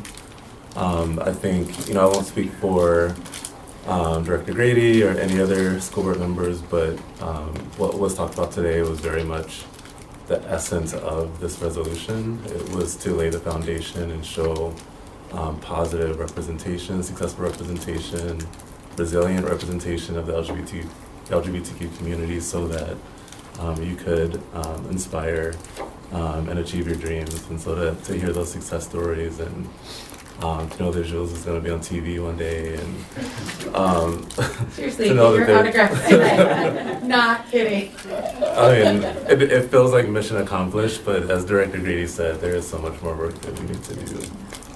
But thank you for everything that you've done for Park Center, and being here today to contribute to what's going forward. Thank you. Let's see if it works. Once a pirate? Always a pirate. That's right. Class of '88. Don't do the math. Okay, we'll take a moment to transition. Class of 85. as well. All right, we're going to go ahead and get started. So it's always just outstanding to have our babies here, our scholars here. So our graduating scholars here, so. With honors. With honors. Honors. Ooh, I have to say with Honors. honors. Yeah. So we'll start with the 2024-25 preliminary budget, and John will have you introduce someone that doesn't need to be introduced, but go ahead. Well, I got a few things to say. Oh, you too? Oh, okay. I gotta justify my job a little bit. Okay. All right. So this evening, we'll give board members the first look at the proposed budget for fiscal year 25. June represents the culmination of our long-range financial planning process that has been implemented over the past year. With this presentation, as well as a request for approval that will be brought forward at the June 25th regular board meeting. The board will have spent parts of 9 work sessions and board meetings receiving information, giving direction, and taking action to approve the final comprehensive budget. This evening, we'll go through the important elements of the fiscal year 25 budget, as well as review the 5-year financial forecast tool for our operating funds. Before I turn it over to Kelly and her team to take you through those items, I want to give you a little bit of context about what you'll be reviewing and highlight some changes to our assumptions. Starting with the assumptions, which we regularly review for both revenue and expense to make our most accurate projection possible. The following assumptions best reflect changes in legislation and our trending going forward. Revenue assumptions for the general education formula. The base amount the state provides per pupil are now based on the Consumer Price Index, or CPI, with a minimum of 2% and a cap of no more than 3%. For fiscal year 25, we have a fixed amount of 2% that was set in legislation in 23, and then CPI kicks in starting with all the other years coming forward.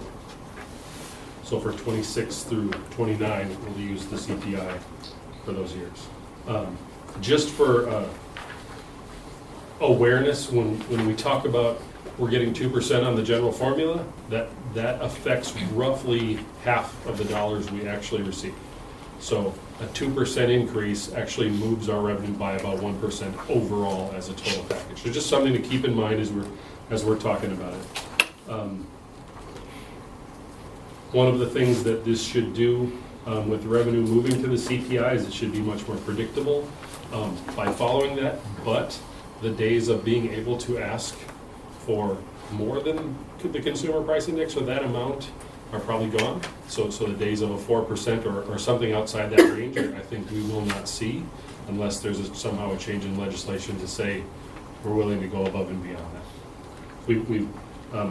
We've always advocated for it, for consistency, but at the same time, when it was put in as a range and a cap, we've tied our hands a little bit. So it's got its pluses and minuses. In the expense area, expenditure assumptions have been more volatile over the past 10 years. They're starting to come back in line a little bit, still averaging just a bit above 3%, so we're going to plan to maintain a 3% increase in expenses through fiscal year 29. With the continuing effects of inflation, we may need to make upward revision towards 3.5% on that. Normally in our financial projection, we start with 3.5% and we actually back down to 3%. So there is a possibility as we continue forward, if pressure continues, that we would have to push that amount up, which will have a notable impact on our expenses. The 5-year financial projection model, as we're just kind of highlighting a few things, this next year represents year 2 of our operating and capital projects technology levies. We have added in the information from last year's legislation, which took considerably longer to unpack all of the pieces, the 80-some mandates and money, additional monies given to us, additional responsibilities also provided. And as we've unpacked that, we've been adding those into the budget, and we'll continue to do that and make any revisions in the mid-year going forward. We did add fiscal year 29 to the end of the range, which typically when you add that last year, you see a very noticeable deficit spend, which is, if we ever talk about a fiscal cliff, that's what it is. It's that big jump at the end that doesn't seem like, wow, how are we going to have to go spend $20 million in the hole just to survive that year? That's a long ways out with a lot of assumptions that change as information gets better and better. So think of it as a funnel. That year 29 is the top of the funnel, where 25 that we're going into is much more down in the neck of the funnel. We know a lot more information, so the closer we get to that, the better we are with that number. To kick things off, We'll go through a summary of the proposed 25 budget that we're recommending. We're projecting that the estimated fund balance for fiscal year 25 will end at just over $100 million, or about 29.6%, which when you put it into the equivalent weeks and months is 15.3 weeks, or just over 3.5 months of operations that we would have in reserve. You'll see on the first page some of the key contact points we've had with the school board during this process include the levy preliminary and final approvals, direction of the planning process and the initial budget development, and approval of the fiscal year 24 mid-year adjustments and fiscal 25 operating, payer, and capital adjustments. I will now turn it over to Kelly Benusa, Director of Business Services. As you know, our district is known for having a very robust budget process, and Kelly and her team work tirelessly to guide everyone through that process and maintain it. So a special thanks to Kelly and everyone, Mike's here, who do that. It is a ton of work, especially with all the legislative changes as they were diving through the year. Like I felt like every other day we were going, wait a minute, how do we have to handle that? So lots and lots of changes, but they've done a fantastic job. Kelly's going to walk through the general fund. Normally Jeff Ansorge, our Director of Nutrition Services, would walk through food and nutrition. He is sick today, so I'm going to take that part for him. And then Brian Severson Hall, Executive Director of Community Engagement, will take the community education financial forecast, and then Kelly will wrap us back up with the capital budget. So with that, I'll hand her off to Kelly. All right, thanks, John. I feel like a lot of it's going to be being run since happening, but we'll start out. So, good evening. Before I start, I again want to express my sincere appreciation to Mike Fuller, who's with us this evening. He's our Assistant Director of Business Services. And then also Michelle Larson, who's our Coordinator of Business Services, and then Liz Lanty, who's our District Controller for Business Services. They are absolutely instrumental as we go through the budget process every year, and this is no exception this year.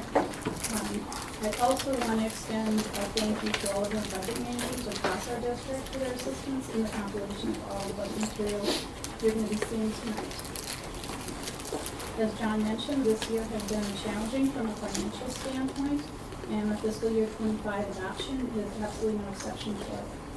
So in your packets, if you're following along, if you go to page 36, the number on the bottom, we're going to start with a memo.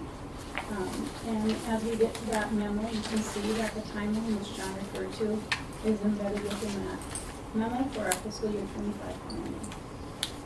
For fiscal year 25, our budget planning process, there are multiple opportunities for the board to provide direction and also to take action.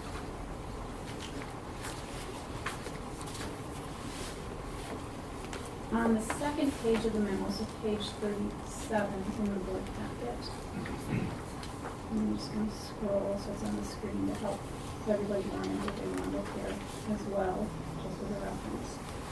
We provided comparisons of the 25 budget in two different ways.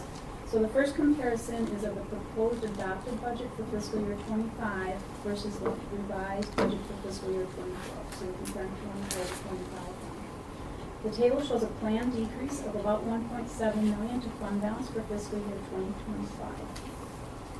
There are several adjustments, which John referred to, that are included in the proposed 25 budget, and those adjustments include the board approved February 20th, fiscal year 25 budget adjustments for a net increase of about $2.1 million.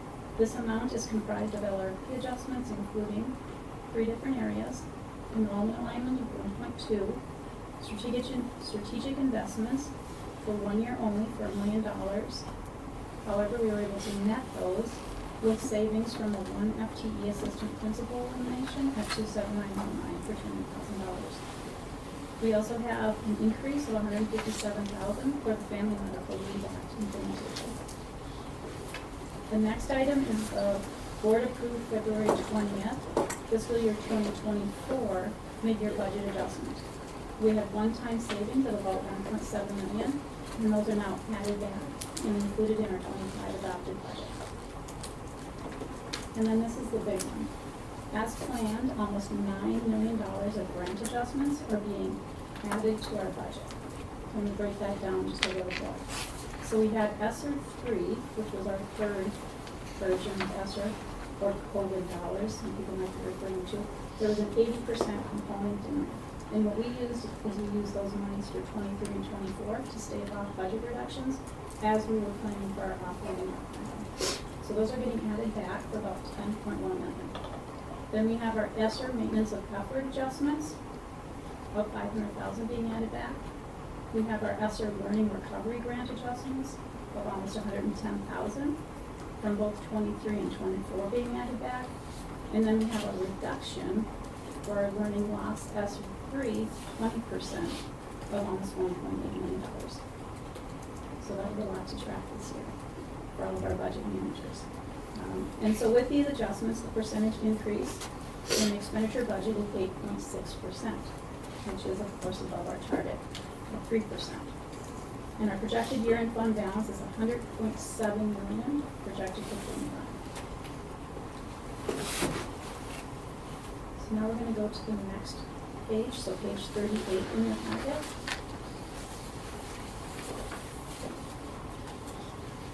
And so the second comparison is of our proposed adopted budget for fiscal year 25 versus our projected fiscal year 25 5-year financial projection model from February 20th. So the proposed budget shows spending more fund balance than initially projected by $2 million. So I just want to impress on everyone. That's very, very close. Okay. So revenues are higher by $520,000.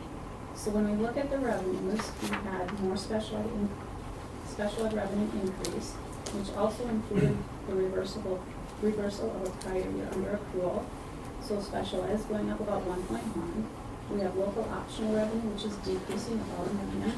We have interest revenue decreasing by about $775,000.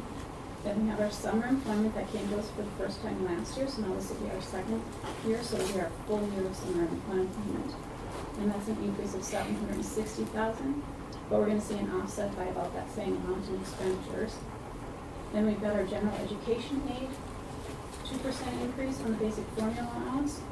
We have an additional 347 students that we're projecting for next year, so that's increasing our revenue by about $578,000. Then we've got our desegregation transportation decreasing about $400,000. And that has to do with our projected cost for fiscal year 24. We're reimbursed on the formula for 25 for those expenditures. And then student support personnel aid, which is new to us in 24. So a slight increase for next year of $127,000, and that's being offset by expenditures that are increasing. Then we've got our TRA pension adjustment revenue increase of $119,000, which of course is offset by additional expenditures. So those are our revenues. If we go to page 39 in your packet, we'll go through the expenditures. So expenditures are higher by about $2.6 million. So again, we review those expenditures in those big broad categories. We think salaries, benefits, purchase services, and supplies other. So our salaries are decreasing $329,000 from our projections. So projected settlements, total FTE adjustments, taking in salary for adopted budget, and then realigned with benefits at mid-year, that's $2.1 million. So a lot of those grant items go included in that line. We're adding back salaries from the 24 mid-year adjustment of 2.3, almost 2.4 million. We're adding back the fiscal year 22 strategic investments for online teachers that have not been deployed yet. Of $792,000, and then we're adding 1 FTE for ADSYS program from ESSER Learning Recovery due to an increase in the revenue allocation of about $109,000. And then the remaining difference is attributed to attrition and allocation of staff of about $1.1 million. Then if we look at benefits, they're increasing about $3.9 million. So the largest area is all those other items combined that go up with our salary adjustments. So our PRA, or retirement savings, our other benefits, and then any FTE adjustments taken in salary for the adopted budget will adjust those when we hit our mid-year. So almost $1.9 million. our medical insurance and HSA increases for 25, so our rates for UMR and for PEAP, our employee plan migration, and then we're adding back 21 open positions from 24, so an increase of 915,000. Our summer unemployment, we saw the revenue increase, so here's the expenditure increase of 720,000, and then we're adding back benefits from the 24 mid-year, one-time saving of 224,000. And then we had a 27% increase in our workers' compensation, and so an increase of 183,000. Moving on to purchase services, we're seeing a decrease of almost 1.3 million. We're adding back the savings from the purchase services, so that's why it's a decrease of almost 1.5 million from our mid-year. We have our student resource officers back 100% for fiscal year 25 due to legislation clarification, and then we can see there's an offset for that for what we did in 24 for supplies. So this is going up for student resource officers for 460,000. Utilities are anticipated to decrease for electric by about 400,000. And then we're moving some budget capacity from supplies, so an increase here of 230,000. And then some other smaller items that are not going to review. Then if we go to the last page of that chart, on page 40, you can see the other services. So we've got our curriculum adoption budget capacity. We're increasing that 1 million for our maximum expenditure. So now that account is going to 2.5 million for additional curriculum adoption needs in the future. We have our Safe Schools budget capacity. That's that offset. So a decrease of 462,000 and then a $230,000 offset to our purchase services to round out the changes in our expenditures. So the next steps as we follow this budget cycle, on June 25th, we'll bring the budget before the board for adoption for all of our funds that we budget for. And then in July of 2024, we're going to begin preparation for our 24 audits. We're already having our auditors coming for their preliminary work here in June. And then on November 19th, the school board will accept them our 24 audit results. I'm just going to go through the information and then at the end we'll have questions. So next we're going to move to page 43 in the packet. So I'm going to scroll just a little bit here and get to the general fund projection. So we're going to start reviewing the projection model, starting with the general fund here on page 43. So again, a little bit of history on the LRP process. It was a strategic priority with two goals or outcomes. The first one was to build a framework for our budget process, and the second was to design a long-range financial forecast model. So we're going to review the general fund projection model, and again, it's a high-level visual organizer for our financial forecast. Detailed information supporting this projection is provided on the following pages. I'm not going to review that for the funds I'm reviewing tonight, nor are they going to be reviewed for the others that are presenting this evening. There are 3 sections to this projection, which is the same for all funds being presented tonight. However, the assumptions and those parameters are differentiated by each of our funds. So in this top section, it shows the revenue expenditures, differences, fund balance, and then fund balance percentage for that 7-year window that John spoke about. So the first year in this projection is fiscal year 23. That's our actual. So that was the last year that's been audited. And then we've got revised budgets for 24 and now the adopted budget for 25 that I just presented, along with projections now for 26 through fiscal year 29. So you typically see operational adjustments under this chart. There aren't any at this time. The assumptions show the revenue and expenditure assumptions being used for that 26 through 29 fiscal years. And we have revenue increasing based on changes in legislation. And our revenues fluctuating, as John said, between 2 and 3% on that general basic formula.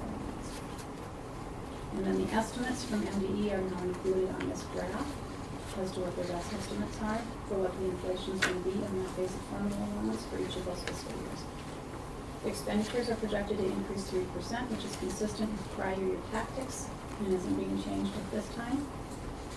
so, if it exceeds the 3% cost, it would be outside the parameters and would be deficit spending at a greater rate than you can see on this chart. So now moving to the middle section, which is the blue and red bars. The trend lines of those same colors show the annual actual budget and projections for each of those items. And as you can see, even with the general formula allowance, the revenue being tied to inflation, expenditures are expected to outpace revenue beginning in fiscal year 2025, the year that we're entering. And the final section looks at the fund balance projections for the same period. The green bars represent our actual and projected fund balances for each year. And then the orange bar shows the minimum required fund balance of 5% as set in the board policy. Again, the trend lines show the annual projected fund balances related to the minimum. And as you can see, we're projecting a fund balance in fiscal year 2029 that still exceeds the board required minimum of 5%. So key factors included in the projection model are, starting in fiscal year 24, OSSIO is at the current operating referendum cap with inflation, which was voter approved back in November of 2023. This means we can't use the operating referendum as a lever in the future to increase revenues to help us balance future budget deficits. Our revenue also includes the estimated increase in special education process fee funded at 50%, which will start in fiscal year 2027. Currently, we're still at 34%. And then the expected expenditure tactics include the operating capacity for the new elementary, which is included in 26 and 27 fiscal years, and then additional support for the FMLA, the Family Medical Leave Act, for 2026. And then for fiscal year 2025, we have the one-time strategic investments, which are going to be eliminated in fiscal year 26. Those are included in the projections. And with that, I'll hand it over to you. All right. Food service fund, so we're just going to walk through the one page here real quick. So just to set a little bit of context, as you're looking at the actuals from 23 that showed a loss of 1.7, excuse me, we had budgeted for about $700,000 of that to be capital improvements and facility upgrades and spend down. The additional amount was due to inflation and the cost of food. Our food inflation that year was 11.4% based on information from the Bureau of Labor and Statistics. We budgeted 33.4 and came in at 42.7. Just for reference, in pre-COVID years, our food costs came in between 31 and 34%, pretty normal. So a noticeable increase in cost that wasn't necessarily expected. The current year 24, we are still projecting a loss, again, due to continued facilities upgrades. Originally, our fund balance was high enough that the state had asked us to, we hit the trigger where they said you need to have a plan to spend out. So we're using that for capital improvements, making a number of improvements to all the kitchens where we can make improvements in our building. So we're again spending down a good portion of that this year, replacing walk-in coolers and freezers. Our food cost continues to hover at about 11%. The other major item in 24 that changed was there was some additional COVID reimbursements of 40 cents per lunch and 15 cents per breakfast that we do not get any longer. That had a significant impact on our revenue. For fiscal year 25, we're projecting a just over $300,000 reduction in fund balance, and then some future year reductions to maintain the 12% fund balance. This is all based on a very conservative assumption of a 2% increase in reimbursement for breakfast, lunch, and snacks. Historically, reimbursement increases have trended between 7 and 8%, so we're projecting a little bit lower and feel that if those numbers come in, and again with it being year one of universal free meals, we wanted to be very conservative before we know how they react to it with those adjustments. So we're trying to stay on the very conservative side, but expect that should that come in where it's anticipated, there won't be need for any operational cuts that would especially have any effect to staffing in the future. And so we would be able to maintain our 12% through the rest of 2029. And I'll turn it to, is it Brian next? All right, thank you. So I'll go over the community service fund with y'all. We'll start in the upper left. You can see and just as I know that this board has been together for a minute, but we've had quite the fluctuation since 2020. I think that's understatement. But, you know, in 2023, once again, our revenue outpaced our expenditures by $1.2 million, which brought our fund balance all the way up to 47%, which is crazy high, right? And way outside the parameters that I like it to be at.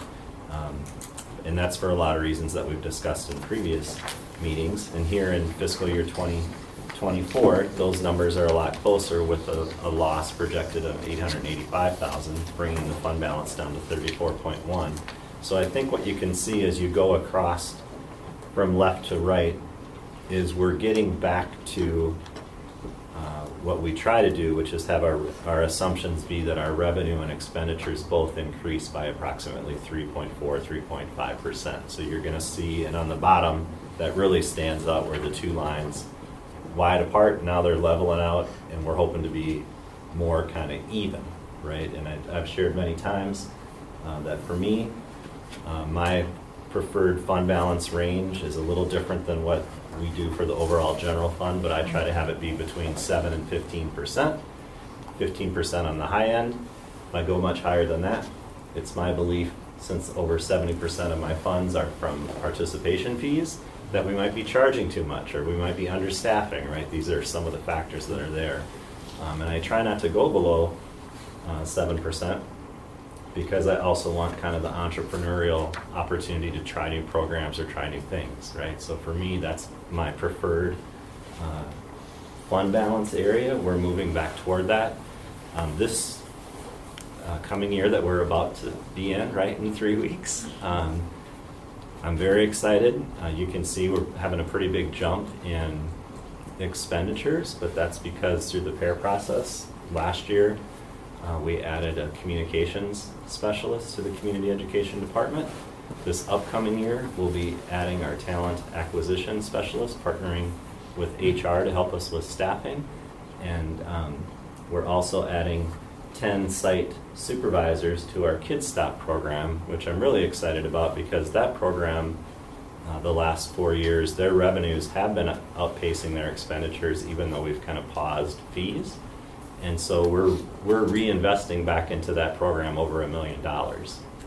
And actually, we started that on June 3rd, which was Monday, right? Because we had such a significant fund balance, we were able to execute that PAIR before July 1st. And I thought it would be a good idea to get those folks in the week before we started summer programming, which was yesterday, right? So summer programming has already started. So I'm very excited that our programs have grown. I can't remember the last time we were together, if you all knew this yet. I know the cabinet team knows. For the first time in 4 summers, I have 0 kids on a wait list for summer programs. Right, yeah, that's right. You can do a woo-hoo. You know, last year it was 430. Right, so, you know, yeah. And I've shared it before. Our community ed's purpose statement talks about creating opportunities for people, not denying opportunities, right? You know, so for us to be at a place where all the students who registered for any of the multiple programs that are happening this summer, to be able to go because we're fully staffed for some of the other work we've done around finding staff, I'm thrilled about. You know, on the revenue side, that's also a positive thing for us, right? So you figure this is just easy math that I can do on a Tuesday night at 8 or whatever time it is, right? If you have 430 kids at $43 a day, that's $18,000 a day in revenue that we were missing last year, right? Every single day.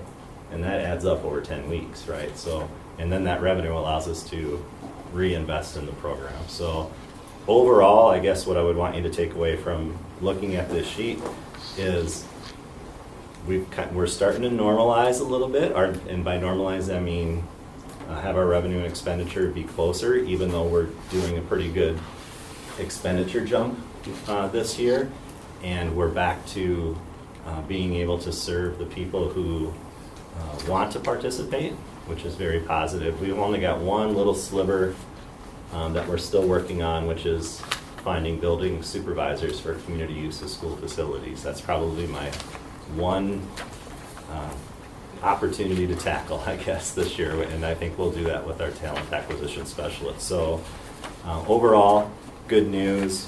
I think, when we have a chance to do mid-year budgeting next year, that'll be a good time to report back because we'll actually have, 7-8 months under our belt where we think we're back at the right staffing level. So I'll be curious to get to report that. So Kelly, that would be what I would share for the community service fund. So we're going to move into the last fund, the capital fund. So again, it's the same document. So if you go to page 49 in your packet, you see the capital fund. And for this fund, you will see some operational adjustments under that first chart. Again, this line is just highlighting the adjustments that are needed, and those numbers have already been included in the expenditures listed above. And the total for all those years is listed on the right-hand side of the document. The assumptions section show the revenue expenditures at 0% for fiscal year 26 through 29. The middle section of this document shows the budget projections for just revenues in blue and expenditures in red. And those trend lines are the same colors, show them in actual budget and projections for each of those items. As planned, our expenditures are projected to outpace revenues beginning in fiscal year 27. And you can see that we also are spending on our fund balance here because we're adding expenditures to our budget for all of those outlying years.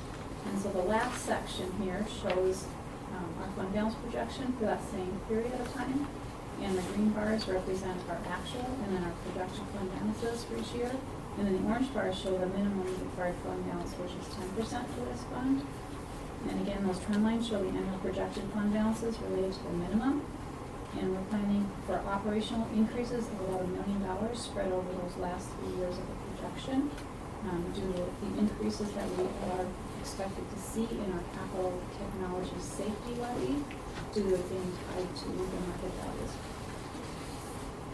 And so that will conclude the presentation this evening. However, behind this packet, there's another large document, so pages 51 through 160. We're not going to go through all those pages. It's awesome. It's really awesome. On June 25th, which been posted out on our website.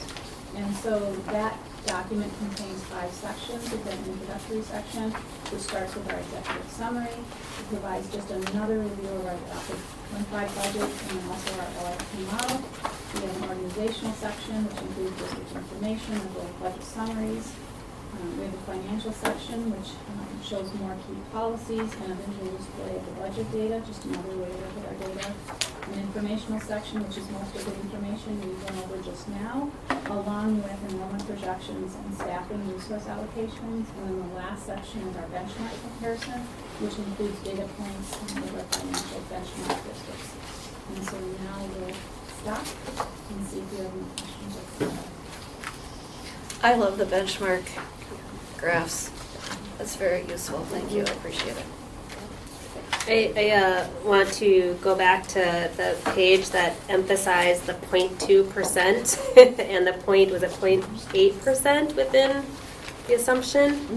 Just the remarkable accuracy that we have with all of the variables that we have every budget cycle is extremely impressive. So as always, that's great work in your department on continuing to show that excellence and be recognized with awards of excellence as well is really critical to providing the financial foundation for the delivery of all of our educational services and instruction. So it's an important engine of what we do in the district. And question, is this, so the report that you mentioned here, this is on the website already, or it will be? The 24 document is on the website now, and as soon as the board approves the 25 budget, then we'll have authority to put that on the website. Okay. Yeah, can we put this on Facebook everywhere? because the number one question, no, seriously, like, put this, the degree of, seriously, the degree of budget transparency that we provide is really significant. And right now, the number one question that I'm being asked, and maybe some of you in the community are, is, okay, we just had these levies passed, which is one thing, but what are you doing to be fiscally responsible? Because from a general person in the community, there's the bonding element and the building and the construction, and then there's a perception about kind of how we use our funds elsewhere. It's not differentiated. So the fact that we have this degree of transparency is, I think, an asset to our district in communicating out into our community and to our taxpayers. So if you can find creative ways to keep getting the information out on how we use our budget, and just the data there is really, I think, essential to a good community engagement. Oh, and another question is the building, I was looking at the Building a Better Future. Is all of the original content still out there on the website, or is it only on the next phase? Okay, by now. Yeah, I mean, we have information from when it was shared last year, but it's been updated, so that's a little bit further down. I mean, but it's there. It's like, there. So it's got both? And the flyers are still out there. Yeah. Okay, that's another good piece of information, because as people become more aware, there's still, I think, a gap in some. As much as we put information out there, there's still a little bit of a gap. So being able to like communicate and go back, hey, this is what we said, this is all there, now here's what we're doing, is a good linkage. And we have graduates, but we're going to continue to do that. Yeah, great. Yeah, I agree. I get questions all the time that if it's obvious people are not receiving the information in a way that is digestible to them. Not that they're not getting it, but some of the questions that I receive about what's happening with our schools boggle my mind a little bit. And part of me is like, is that because I'm in it? Yeah. Or is this everybody's experience? Because, like I just had questions, I think I told Kim about the OAC took down their playground because it's being replaced, and the whole neighborhood was in an uproar because they're taking away our playground, and they didn't even think the school was in use. So, there's a huge knowledge barrier there. So, anyways.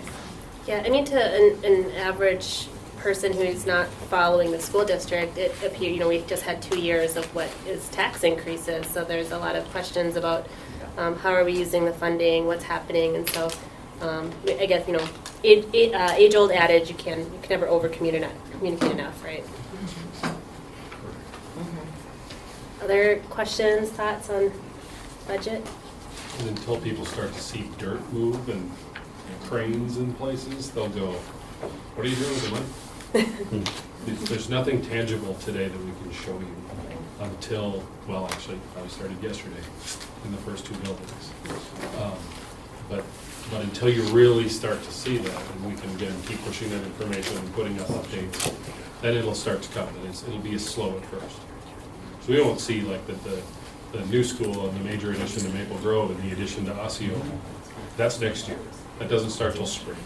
So we won't see any of that move. So we're going to have 6 more months before, really 8 more months before you really see stuff start to happen. Right. I do love at the end of the summer when we complete our projects and we get to hear about all the savings that we identified along the way. That's always fun. That's what it has been consistent. I mean, seriously though, it's a great job of like the work that is done to make all of the improvements every summer, but then also do it with significant financial scrutiny is it's a big deal. All right. All right, thank you, Kelly. Mike. All the other budget managers. Thank All right, you. we'll switch over here to vision card A and B. So we'll let Robin, will you introduce him? Yes, absolutely. I think this is Robin's last meeting too. Right? Session. Laurel's last meeting Pardon? She's got tickets to Italy. She's out. She's going to Italy. She's out. Yeah. Here, grab And then I will introduce people. There's She's in the house.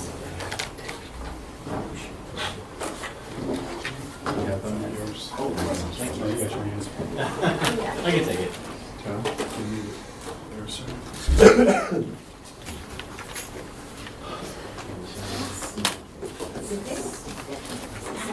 This is the package.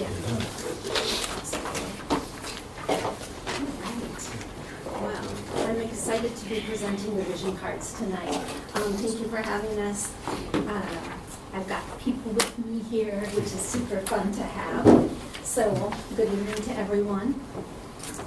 Tonight, Jenna, John Shore Aristad, and Tom Watkins, who are coordinators of data and assessment. We've got Alex Berg, who is currently the principal of Northview Middle School, but next year will be the principal of Cedar Island Elementary School.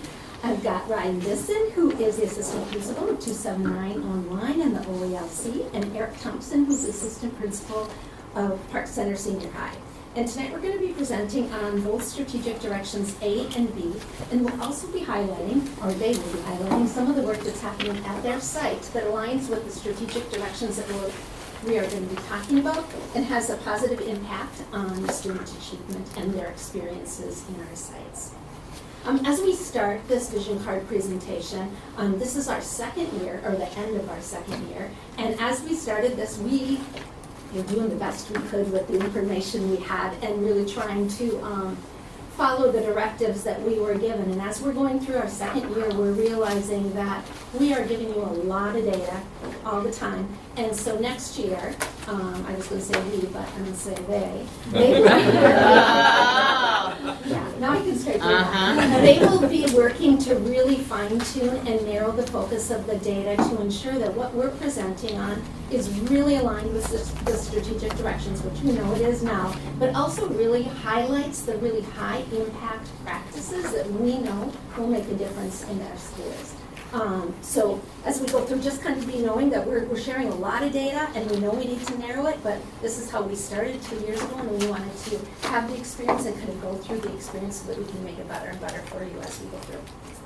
So with that being said, the objectives tonight are to, that you're going to receive the high priority initiatives for strategic directions A and B and understand the alignment of the operational plan to the vision card data collection.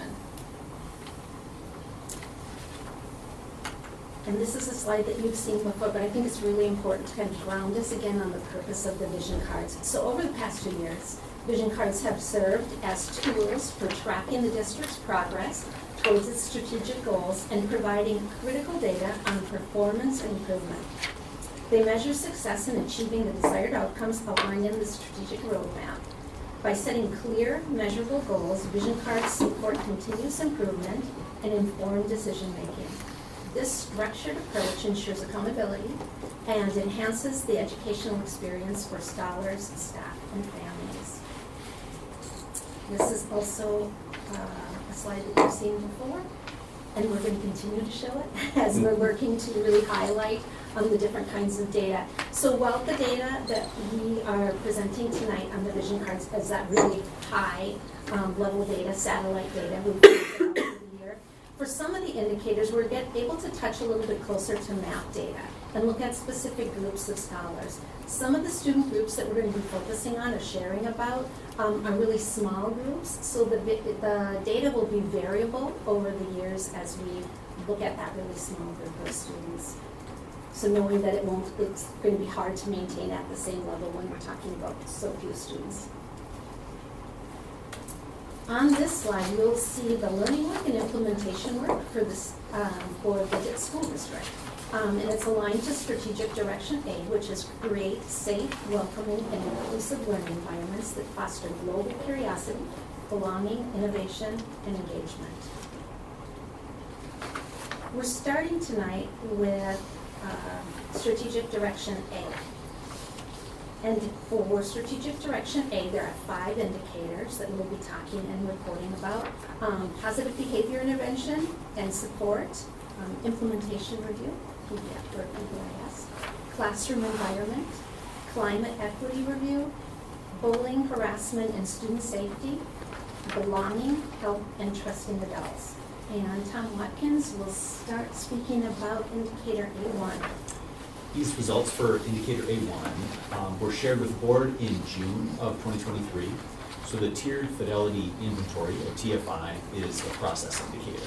And it's used to determine the degree to which school staff are implementing the core features of positive behavior intervention and support, or PBIS. This instrument is administered 3 times each year by a team from each site and includes 3 sections: Tier 1 or universal features, Tier 2 or targeted features, and Tier 3 or intensive features. For this vision card indicator, we're using the TFI total ratio as our primary measure with a benchmark set at 60%. And this was based on 4 reasons. First, all the components of the TFI count in the results. Second, this reflects the research base behind PBIS. Third, these results were meaningful, manageable, and sustainable for reporting. And finally, the benchmark will be reasonable and yet challenging because it represents the top 30% of all TFIs administered in Osseo and among comparable districts in 22-23. The district's TFI total ratio increased from 13% from 2019 to 2021 and has been at or above the 60% benchmark for 2 of the past 3 years. And on this vision card, the result for 2022 was established as the baseline. Classroom environment is an outcome indicator, including 2 measures: behavior incidents per student and out-of-school suspensions per student. In this presentation, I'll refer to out-of-school suspensions as just suspensions. Behavior incidents and suspensions are both calculated for all students enrolled at any time during the school year at the secondary level, which is grades 6 through 12. The percentages listed on the vision card refer to the percentage of student groups meeting or exceeding the goal. This table includes data for the last 3 school years in which students and staff in brick-and-mortar schools were in person for the whole year. In order to address the historical overrepresentation of some groups on each of these measures, we're looking at the number of incidents and suspensions divided by the number of students enrolled. After reviewing the data for the last 2 school years in this table, we set benchmarks of less than 1 behavior incident and less than 0.1 suspensions per student per year. The data table highlights groups that met this benchmark in green and provides the percentage of groups meeting the benchmark in the bottom row. From this analysis, we can see that the following groups have met the behavior incident benchmark for the past 3 years. Grades 6 and 10 through 12, students identifying as Asian, Hispanic, white, or female, and the total across all students. You can also see that the following groups have met the suspension benchmark for the past 3 school years. Grades 10 through 12, students identifying as Asian, white, and female. And as we look at the trends in the percent of groups meeting the benchmark, the percent meeting the behavior incident benchmark has increased 30% from 2019 to 2023, while the percent meeting the suspension benchmark has decreased 30%. As we look more closely, we can see that all of the groups that were not meeting the suspensions benchmark in 2019 also did not meet the benchmark in 2023. While 6 groups, grade 6, grade 9, students identifying as Hawaiian Pacific Islander or Hispanic, and students receiving multilingual services, and the total across all students all met the benchmark in 2019 but did not meet the benchmark in 2023.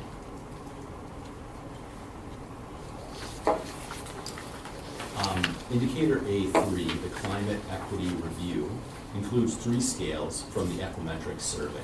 Equimetrics is a pulse survey that Osseo Area Schools, in collaboration with an outside organization, Infinity Systems, conducts annually to assess how the district rates in the areas of diversity, equity, and inclusion, as well as cultural competency. The survey consists of 9 scales, or groups of related questions, and in this indicator we focus on 3 of these scales: diversity, equity, and inclusion. In 2023, a total of 1,478 out of 3,049 staff members completed the survey for a response rate of 49%. To each question, staff responded on a scale from 1 to 10. A response of 9 or 10 indicates that they strongly agree. A response of 7 or 8 indicates they agree, and a response of 1 to 6 indicates that it's neutral to strongly disagree. The percentages in the table below show the percentage of staff who indicated, this table, they agree or strongly agree with the statement. And it's important to note that a response would need to be a 7 or higher to be included in the agree or strongly agree category. And this sets a higher bar for agreement than a typical 4 or 5 point scale, but it allows for more granularity when examining responses, as survey responses tend to skew positively. So Jenna will share the results for the next measure.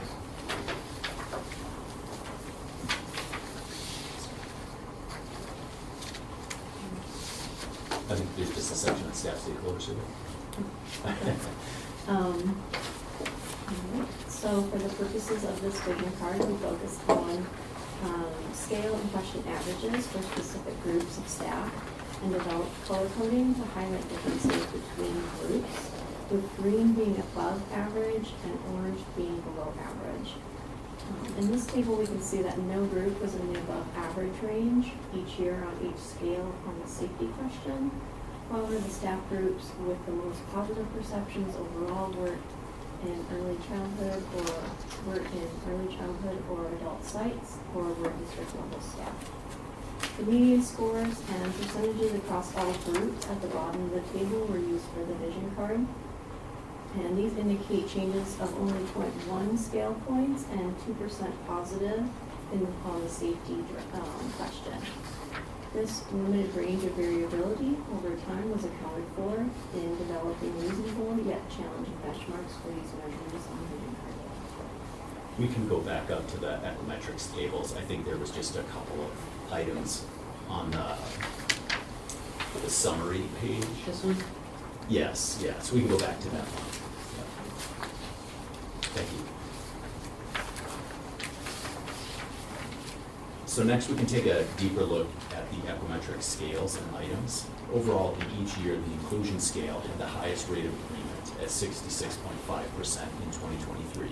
The two statements with the highest levels of agreement were, in my organization, people are included, regardless of background or experience, at 67.5%. And I have a person or group that is a source of support or advocacy in my organization at 69.5%. The next highest rated scale for each of the 3 years was the diversity scale at 64% in 2023.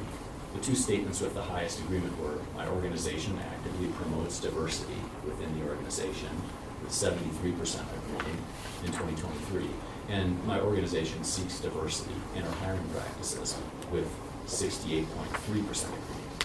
The third scale, equity, had an agreement rate of 59.2% overall in 2023.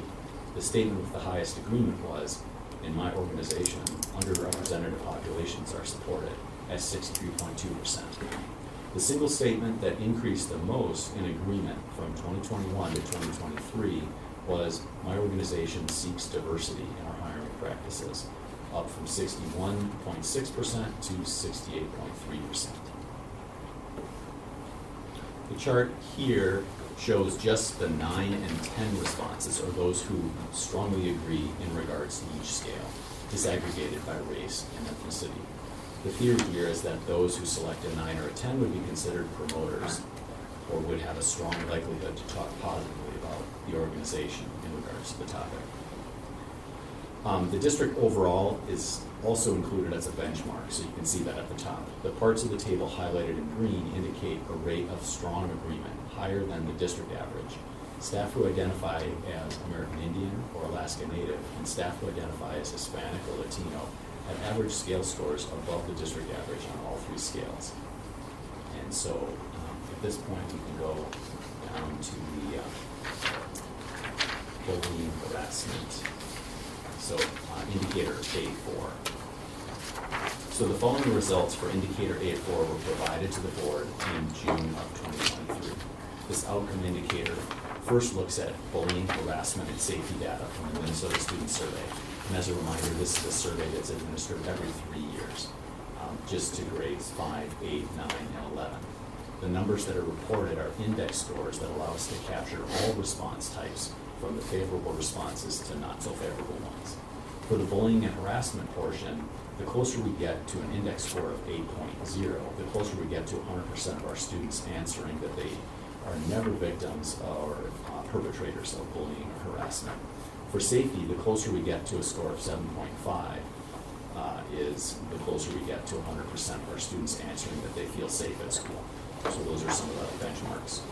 For bullying and harassment, we saw a slight increase from 2019 to 2022 with an index score of 7.6 to 7.7.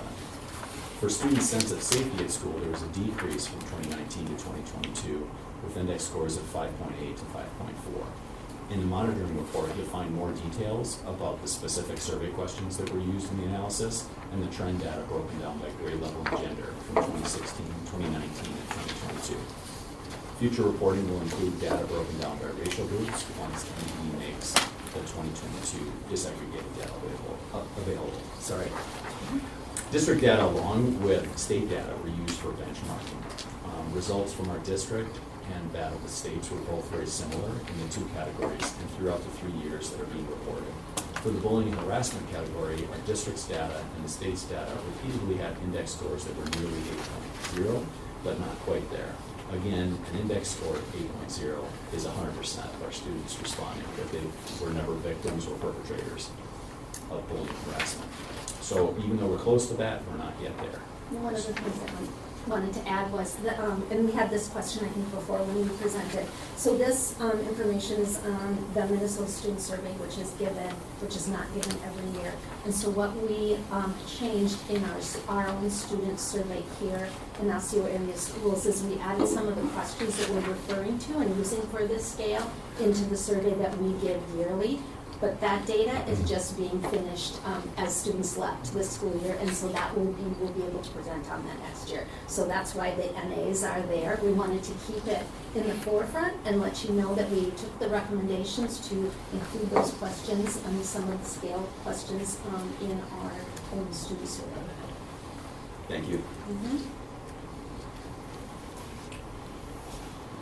I don't know if you wanted to add anything in terms of the last item there. I think to stop it. Yep. Again, we have a placeholder here for our stop it incidents. We will be reporting data for next year. We weren't able to report again for this year because we don't have a full school year's worth of data. But in the monitoring report, you can see an example of what that data will look like as we had, I believe it was about 2.5 months of data from the time it was implemented to the end of the school year last year. So you can see what that will look like for our next year's reporting when we have that full year's worth of data. Okay, so we're down to A5. So results for indicator A5 were shared with the board in June of 2023. The student stakeholder survey has been administered to most students in grades 3 through 12 in the district from 2015 to 2023. And this indicator includes 4 scales or groups of questions from this survey. The table includes the percent positive, or students responding yes, always, or mostly yes, for each of the questions on the scale. The student stakeholder survey was not administered during the 2021 school year due to the pandemic. From 2015 to 2023, the largest increase was in the classroom respect scale, especially questions about teachers listening carefully and students' behavior meeting teacher expectations. Over this period, student perception of belonging decreased by 2.6% overall, including a 4.6% drop on the question, I feel like I belong at school. And Jenna will share results on the next measure. Yeah, so our next measure is the family stakeholder survey, safe, welcoming, and inclusive learning environment scale. And unfortunately, again, for this metric, we don't have data for this reporting period as we administer that survey every other year. So our most recent data from that survey is from the 21-22 school year. And I'll just do a little refresh, I guess, of that data. So we had 76% of respondents selecting often or always when considering the items on that scale. Okay. So we'll take a look at that a little bit more in depth. One more slide. Yeah. All right, so going through the student side, so this table provides the scale results by student group for the past 4 survey years, and this is on the student stakeholder survey side. The annual median across all the student groups is used on the card, and in order to see differences and trends for each student group, the 4-year median was used to establish color coding, with green indicating a 2% or more above the 4-year median, and orange representing 2% or more below the 4-year median. In this table, we can see that students identifying as white consistently had above average percentages on all 4 scales, while male students had higher percentages each year on all scales except trusting adults. Students receiving services for special education were higher than average in all 4 years on the health scale. On the other hand, students identifying as Black indicated lower than average percentages on belonging, help, and trusting adults. Students identifying as American Indian and students receiving free or reduced price meals had lower than average perceptions of trusting adults all 4 years. And here I'll hand it back to Jen. Thank you. So, like I mentioned, this is a further breakdown of that 76% that we saw on that first overall slide. And so we can see each of the survey items that are included in that scale and the percent of families agreeing or strongly agreeing or saying often or very often to those questions. And so some highlights from this were that the school staff treat my scholar with respect came in at 89% of our families responding positively to that. And then my scholar experiences positive representation of their identity in the school environment was at 83%. And just a reminder, we do have the family stakeholder survey results collected and analyzed for this year, and we'll be able to report on that for the next go round of these vision cards. Now, Ryan Bisson is going to share. What does this look? What is all this data? What does it look like at 279? Yes. Good evening, everyone. So excited to be here and sharing about what happens somewhere in the internet with 279 Online to help us accomplish our mission and achieve the strategic direction specifically around Vision Card A. So 279 Online, our brand, who we are at our core is innovation and humanization. The first 3 years of our school have been founded on the principles of transformational scholar learning experiences. And that's experiences that go beyond the walls of the classroom. But we've built our structures and our systems using the tools of the district and using the tools that are best practices and researched for our scholars. And so I'll talk specifically about PBIS. Our strategies for implementing these have to be really intentional, and we have to get very creative because we don't have walls, we don't have bells, we don't have buses, we don't have a bus stop where we can depend on a scholar getting on the bus. Our scholars have to physically open up their computer and want to click join. And so our actions are very intentional. And so I'm going to quote Maya Angelou. I've learned that people will forget what you said or what you did, but they will never forget how you made them feel. And that's our vibe, right? That's our vibe. So it's those experiences that we're really being intentional about creating and providing, because we need them to feel like if they are not there, there will be a void in our community. And so our efforts for implementing PBIS are based on lived experiences for our scholars, for our staff, for our families. And so on this first visual on this slide that I've created for you is the TFI, which Tom processed through for indicators for success with PBIS. So the TFI is at the core of our work, but what is around that is advisory task force, caregiver stakeholder groups, Tier 1 PBIS team, Tier 2 student support team, all staff, elementary scholars, middle school scholars, high school scholars, as we are K-12. So the PBIS team monitors the implementation and our impact throughout the year. This happens daily, this happens weekly, this happens monthly.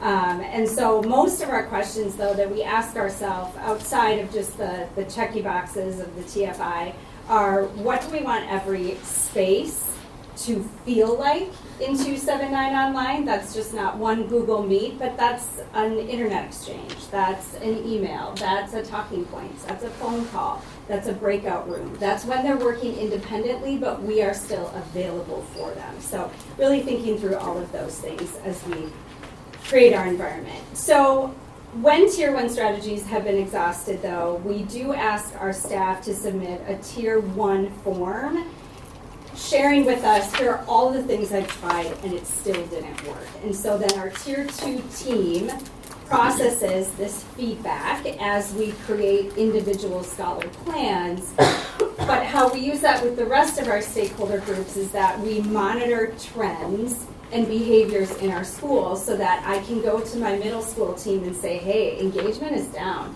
Our teachers are using these NUA strategies, but we aren't getting a lot of response in the chat. We aren't getting a lot of response with unmuting. What's going on? And they will share things with us like, well, they don't know each other. And so they don't feel safe sharing academically. And then we say, well, then what do we do? So things like Fun Fridays. That's all come from our middle school teams and our high school teams. Give us space to be a collective as a 7th grade group and just have fun. Give us those low stakes community environment spaces so that we can build relationships so that when we are in that space, I might be brave and turn on my camera, or I know absolutely I can trust that when I type in a chat or I have a spelling error. All of those little things that we really have to pause and be intentional about in our environment. Other things, other ways that we've tried to make impact and work towards that vision card A, we also noticed that attendance started to dip a little. And again, bringing it to our high school and our middle school groups, what's going on? What's the vibe? What's the street data? Robin referred to that earlier when she was processing this as well. And feedback from scholars, they're nervous about showing up to class because there might be a consequence. They haven't been there for a while, so it's scary to click join the first time. So as an initiative, based on scholar feedback, our staff took one of our staff development days and we thought of all the students we hadn't seen and we wrote them with a postcard, something tangible, hand wrote them a message. I really miss you. You have something to share in our space. Please join us. I can't wait to see you. You matter. I can't wait to learn more about you. And it made an impact. So creating experiences for us using the TFI, but thinking very strategically about making scholars feel like this is their community and giving them a sense of belonging. So in celebration, connected to our student stakeholder results, connected to trust, at the elementary level, 93% of our elementary scholars reported that adults in my school believe I can learn and will be successful. The results at middle school matched elementary school. 93% of the adults believe in me. And at the high school level, 91%. So it's important to reflect, it's important to celebrate. I do know we have a lot more work to do, but I trust the cycles that we've built and the advocacy and the empowering that we've got in our scholar voice to continue to do the good work. So it's one thing to do the work, but it's that heart work to stop and listen to our scholars and uncover their experiences and then liberate them by responding to their voice. And I welcome any and all of you to stop in anytime. We're just a click away. Thank you. Alex Ferguson, time about what's happening in Northview. Yeah, a bit of a story, I guess, of the last year or so. So at Northview, we do a lot to support Vision Cards A and B. We do a lot to promote PBIS as well as a safe, an inclusive, a welcoming, and equitable environment for all students. Probably the biggest component of that is something you'd be most likely to see upon a visit is our efforts to encourage, to recognize, and then to celebrate student success. And, well, we call it Showing Night Pride. We're the Northview Knights, if you didn't know. But the picture's up there, which I didn't know what the screen situation would be, so maybe not the most viewable. But that is from this year's March Madness celebrations. We do monthly celebrations. That's probably our most popular. It runs for the entire month of March. It coincides with the college basketball tournament. Kids love it. Great energy. There's something for everyone to do, so it's super inclusive. And it's events like that and in all of our other monthly celebrations that we've built upon over the years that have truly transformed the culture at Northview. And I feel that's my opinion, but data on stakeholder surveys, climate surveys also supports it. That we've just seen this absolute buy-in to the Northview culture over the last 5 to 7 years. And yet, we also know that it's not enough for everyone, or at least it's not working well enough for all students. And so, to put it in PBIS language, I'm talking about Tier 2 or Tier 3 supports. Basically, a higher level of support is needed to really get all Northview Knights achieving at their peak level, what they're capable of. And so, this year, we came in really motivated to do something about it. And the sort of vehicle that we latched onto to take that work forward is our district's dropout prevention data. So shout out to Tom. Yeah, he didn't ask me to put this in either. I didn't even know he was going to be here. So, but Tom Watkins supplied this data for us early in the year, and we also did it because, just as a side note, this is not just data. We believe for the high schools. We think the middle schools also share a responsibility to care about this data, and so it was kind of a new angle for us to take. So we got a team together, a lot of individuals, perspectives, backgrounds, that sort of thing. We developed this process, which is sort of in the color circles there. I'll refer back to it. But in a nutshell, what our team did was, and what you see here on this graph here, this is some of that dropout prevention data. We went line by line over the course of the year, which is to say student by student, a way to humanize the data, to make it personal for all of us involved. And we looked for these indicators, things that jumped off the page that said, here is why this child is showing up on this spreadsheet that says they're at high risk to drop out. So, just to make it easy on the eyes, I highlighted a few of the examples of numbers that would have been something to get our attention, and I won't deep dive on all of them for time. But like in that one column, the 67%, that's an absence percentage for trimester 1. 2 out of 3 days. That would definitely be on our radar. We're jumping all the way over a 0.39 GPA. This is clearly something that's going to call for academic intervention of some kind. Jumping back, the 9.0 under ODR, that's discipline referral. So to give a little insight into what that might look like, our team would look at that, and we'd look at those referrals, and we'd say, where are they coming from? Is it a certain time of day? Is it a certain content area? Is it certain behavior showing up over and over again? Is there a teacher? Is there a teacher that's showing up predominantly writing these? And we would ask questions like, is there some skill building to be done, or perhaps we need to do some restorative work between a student and a teacher, something like that. Again, this is like the nutshell version. It's actually much more involved. The MySabers score, if you don't know MySabers, it's kind of like a social, emotional, mental health screener. A student registering in the 10th percentile, that would set off a major alarm for us. So we're looking at counseling or social work, minutes within the school. We have a number of affinity groups that perhaps we could set that student up with. We also contract with 2 external therapy services, and after conversation with student and family, that could be a path we would go down. And so this was the process. This went on for months and months. On the last circle there, that accountability, that was the last piece of it. For each child that we reviewed, we assigned a point person, or more likely like a champion, an advocate. And this person's role, usually it already existed. We didn't have to assign anything. People were jumping up to volunteer. But it was one, to make sure all these children had an advocate at school, someone they could go to, someone with a trusting relationship. But then that person's job was serious, because it also said you have to make sure that as the year picks up, and we seem to accelerate as every school year does, we don't lose track of what we're doing. That everything we said we're going to implement, we do it. Everything we said we were going to communicate, we're doing that. We're hitting our deadlines, and we're reviewing. We're circling back to see the progress that's happening. So we did this year. We reviewed 58 students through this process, which is a pretty good chunk of the Northview population from a percentage standpoint. Our team felt really good about it. It felt energized. It felt responsive. It felt like we were really making a difference. But again, go back to the data. And because this was our first kind of trial run with it, there isn't a ton of data. But the one data point I lock onto is from trimester 1 to trimester 2. So this is trimester 1 data. To trimester 2, we had a 19% decline in the number of students who were showing up on this list. So essentially, 1 out of 5 dropped off the at-risk chart spreadsheet here. So obviously, there's more to it than just the work of our team. I wouldn't suggest that, but I do think it is interesting enough and exciting enough, creates enough of a mandate to really double down on this work next year, which is already in the works, with the big addition of not waiting till the end of try 1, like week 2 in the year, already jump on this stuff from the get-go, and people are really excited about it. So I guess that's something we've done to support Vision Card A here. Thank you so much.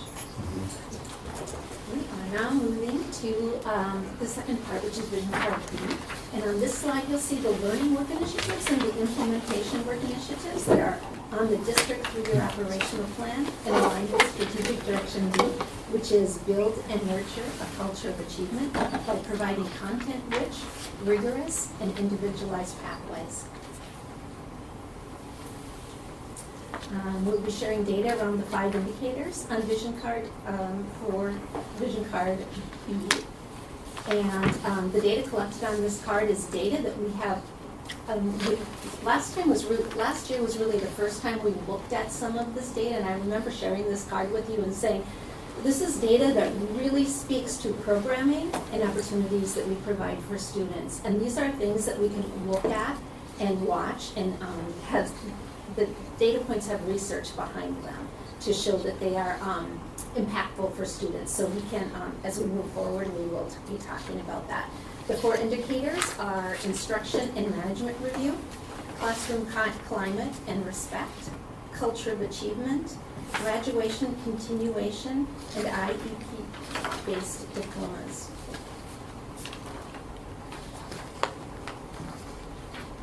All right.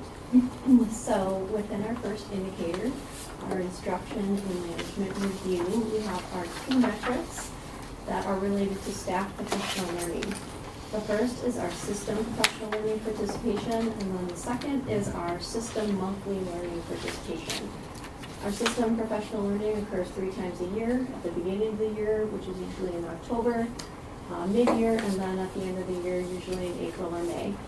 This learning opportunity brings together our licensed staff from all of our sites and the ESC to participate in required and optional sessions that are tailored to our specific staff roles.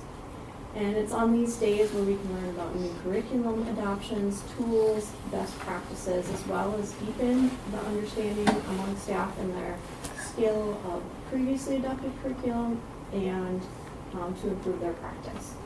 So to calculate this metric, the average attendance across all 3 sessions within each site was determined, and then the median of those sites was calculated to avoid one site from skewing the data in either direction. And the median of those site averages was 75%, and that placed it into that intermediate range. The second metric, our system monthly learning participation, is similar to the first metric, except the learning takes place at individual sites and occurs on a monthly basis. These learning opportunities cover similar content to the System Professional Learning Day, but may also include site-specific learning needs related to the site student population or their operational plan goals. Similar to the previous metric, the average across all the months within the site was calculated, and then a median across the sites was determined. And the median across sites was 58% for the staff participation for this year, and that remains within the baseline range. So here we are seeing that data disaggregated by elementary and secondary sites, and so we can understand these data at a little deeper level. So at the elementary level, a median of 87% participated, and at the secondary level, a median of 74% participated in the system professional learning days. Those are those 3 times a year learning days. And then within the system monthly data, we could see disaggregated by the grade levels served. The median participation at the elementary level was 55%, and the median participation at the secondary level was 56%. So within elementary schools, the average participation rate ranged from 33% to 73%, and among secondary schools, that range was 38 to 71%. So next, our data source for our classroom climate and respect indicator is the Family Stakeholder Survey Culture of Achievement Scale. And again, we don't have data for that scale this year. As I mentioned in the Vision Card A, we don't collect that every year. It's on an every other year basis. And so we did collect it this year, and then we'll have data for that next time we report. But just as a reminder, for the 22 school year, we had 77% of our respondents selecting often or always when considering the items within that scale. And here we can see what those actual items were. And a couple of highlights from there were that staff believe My Scholar Can Succeed was the highest rated at 87%. And then staff effectively communicate with My Scholar came in at 81%. So our next indicator is an outcome indicator around the culture of achievement. And it consists of two metrics. It's our achievement index and 12 by 12. And the achievement index metric consists of 4 different measures. Those include students earning at least 1 semester or trimester credit in the following types of courses: PSEO, concurrent or articulated, AP, IB, or HP, high performance courses.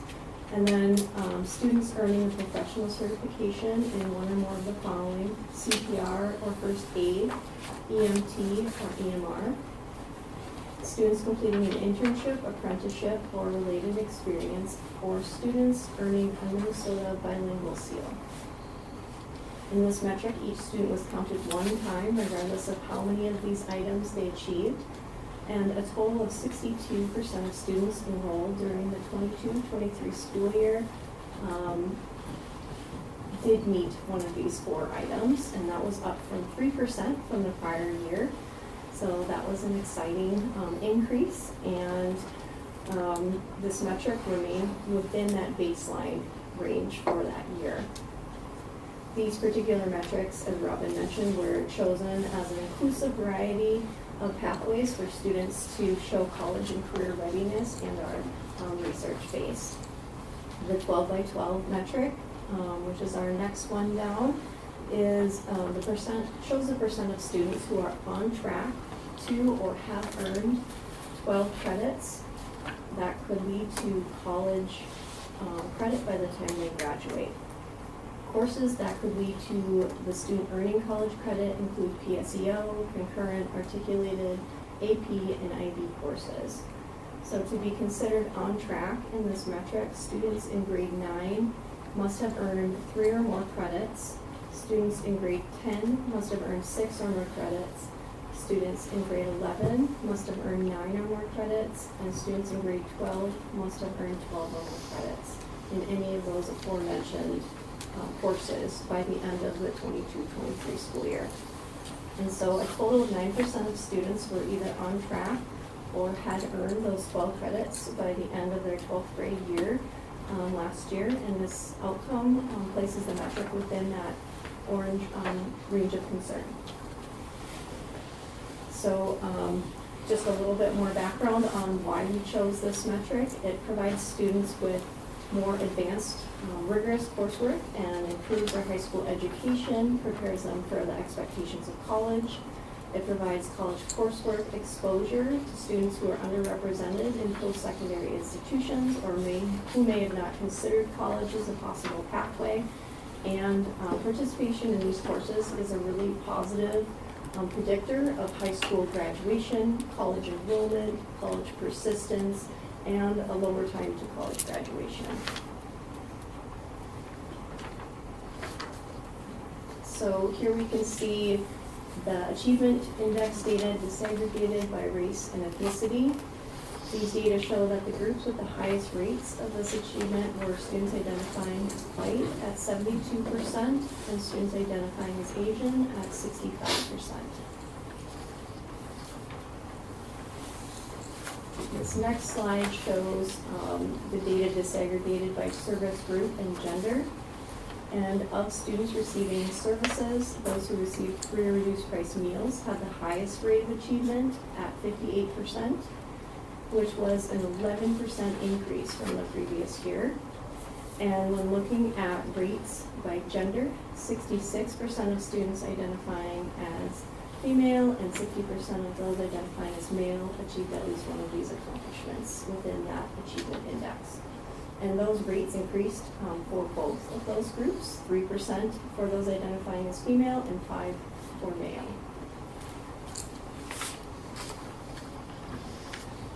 This chart shows the 12 by 12 metric was segregated by race and ethnicity again. The student groups that had the highest rates here of being on track for or meeting the requirements of the metric were students who identify as Asian at 12%, and white at 11%, and multiracial at 10%. This metric was also desegregated by those service groups and gender. And students receiving free or reduced price meals had the highest rate of achieving the 12 by 12 of all the service groups at 7%. And that was a 1% increase from the last time we reported this. And students who identified as female achieved or were on track to achieve the 12 by 12 at a rate of 10% and male at a rate of 8%.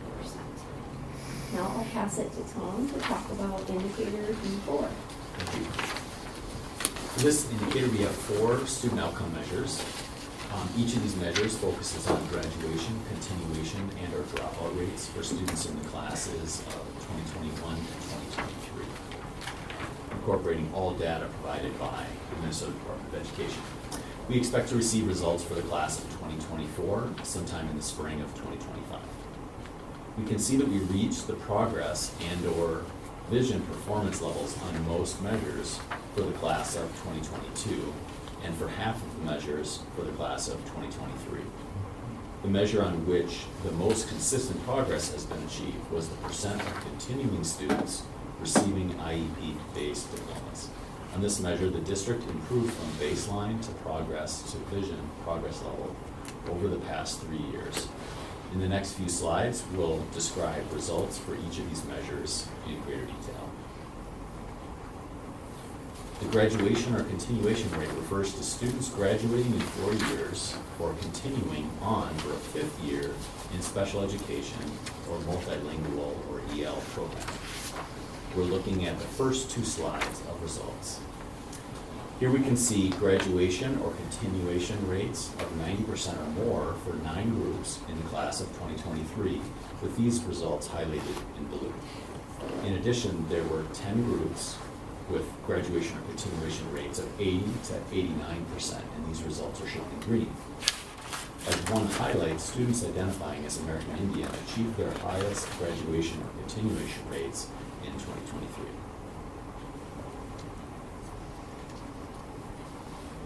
This is the second slide of results on graduation or continuation rate.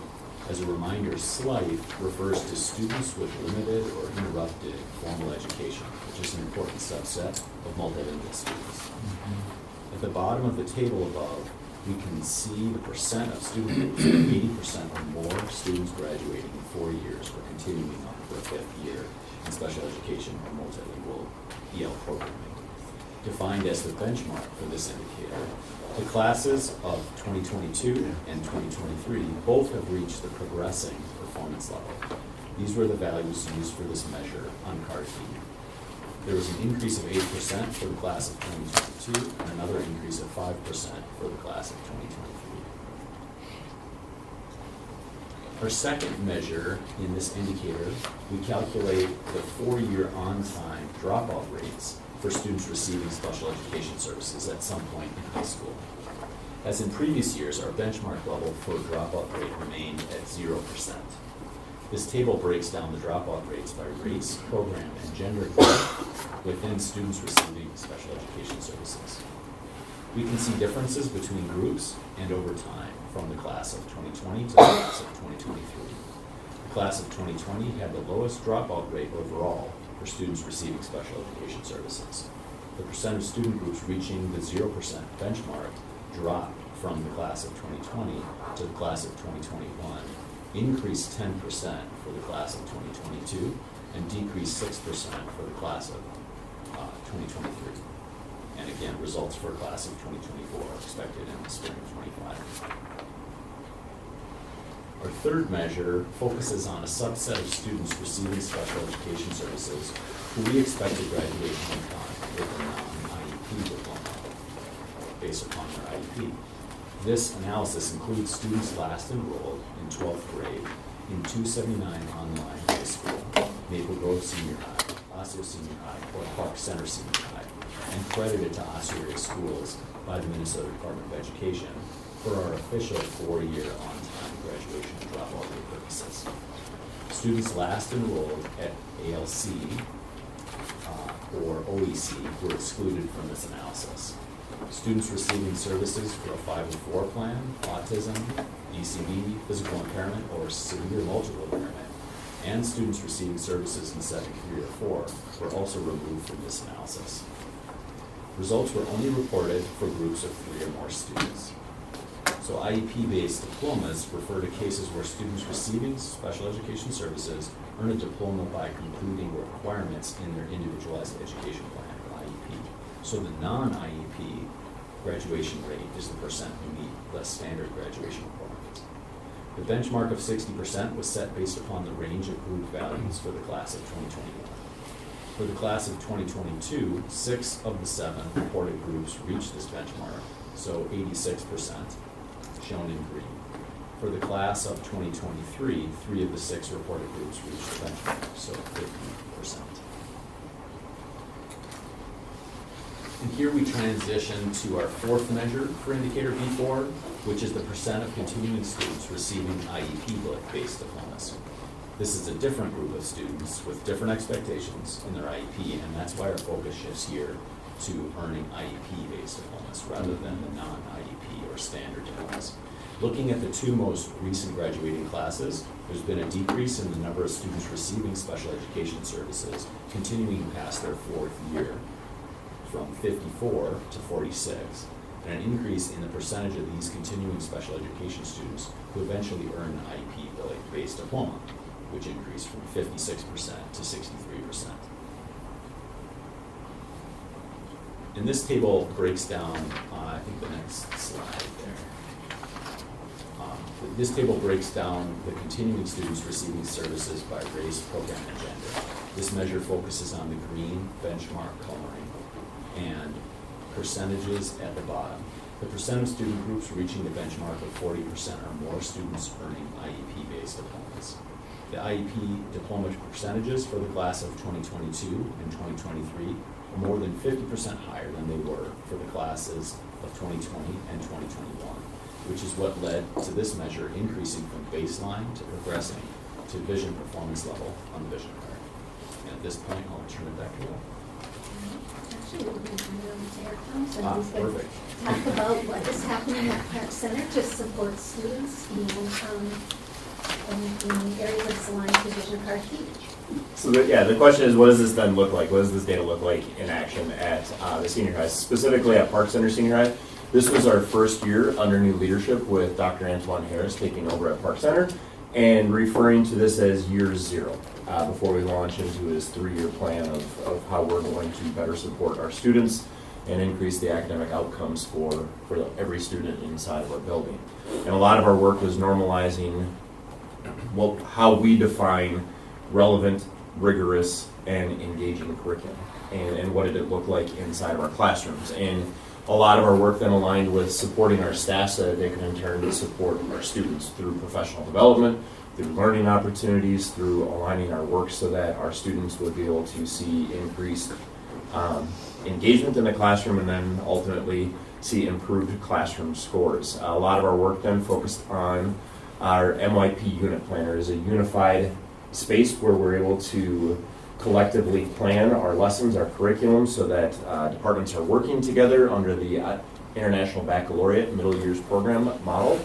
And then really diving into what authentic and relevant assessments meant to our students with the idea of if I have an opportunity to show you what I think rather than what I remember, I am going to dive in and I'm going to really be able to demonstrate my knowledge and how I'm interacting with the content. In addition to that, it allows us a basis for staff to use common rubrics to align our work and do level setting of what does a 4, a 3, a 2, or a 1 look like inside of each of our courses, doing universal design, and then providing choice for students so that they're able to really tap into their interests and their passions, and again, demonstrate knowledge in a way that is authentic to themselves. And then these steps allowed us to increase the level of academic rigor in our classrooms, and then improve overall academic success for our students. A couple of different examples were Queen Naima and Jules here this evening about the best data that we can provide for you. In addition to that, one of the things that we did throughout the course of the year was have the staff reflect on their data, their grades from throughout the course of the year, and have some reflection prompts and meet with us as admin teams to talk about what type of support that they need to move their work forward. We got some great information out of that. We were able to send staff to some additional trainings. Through that, we're doing some vertical alignment with math to make sure that through the middle schools into the secondary schools, we're seeing continuity of curriculum in those two spaces. I'll jump into the second point. Next year, we are going to IB for all for our 11th grade English courses. So all of our 11th grade students will either be taking IB or AP English. And the idea behind that is to remove the stigma away from rigorous courses for our students and allow them to take a chance on themselves. We're doing some vertical alignment with our English team over the course of the summer to make sure that we're building the skills necessary in grades 9 and 10 so that students in grades 11 and 12 are able to be more successful in those courses.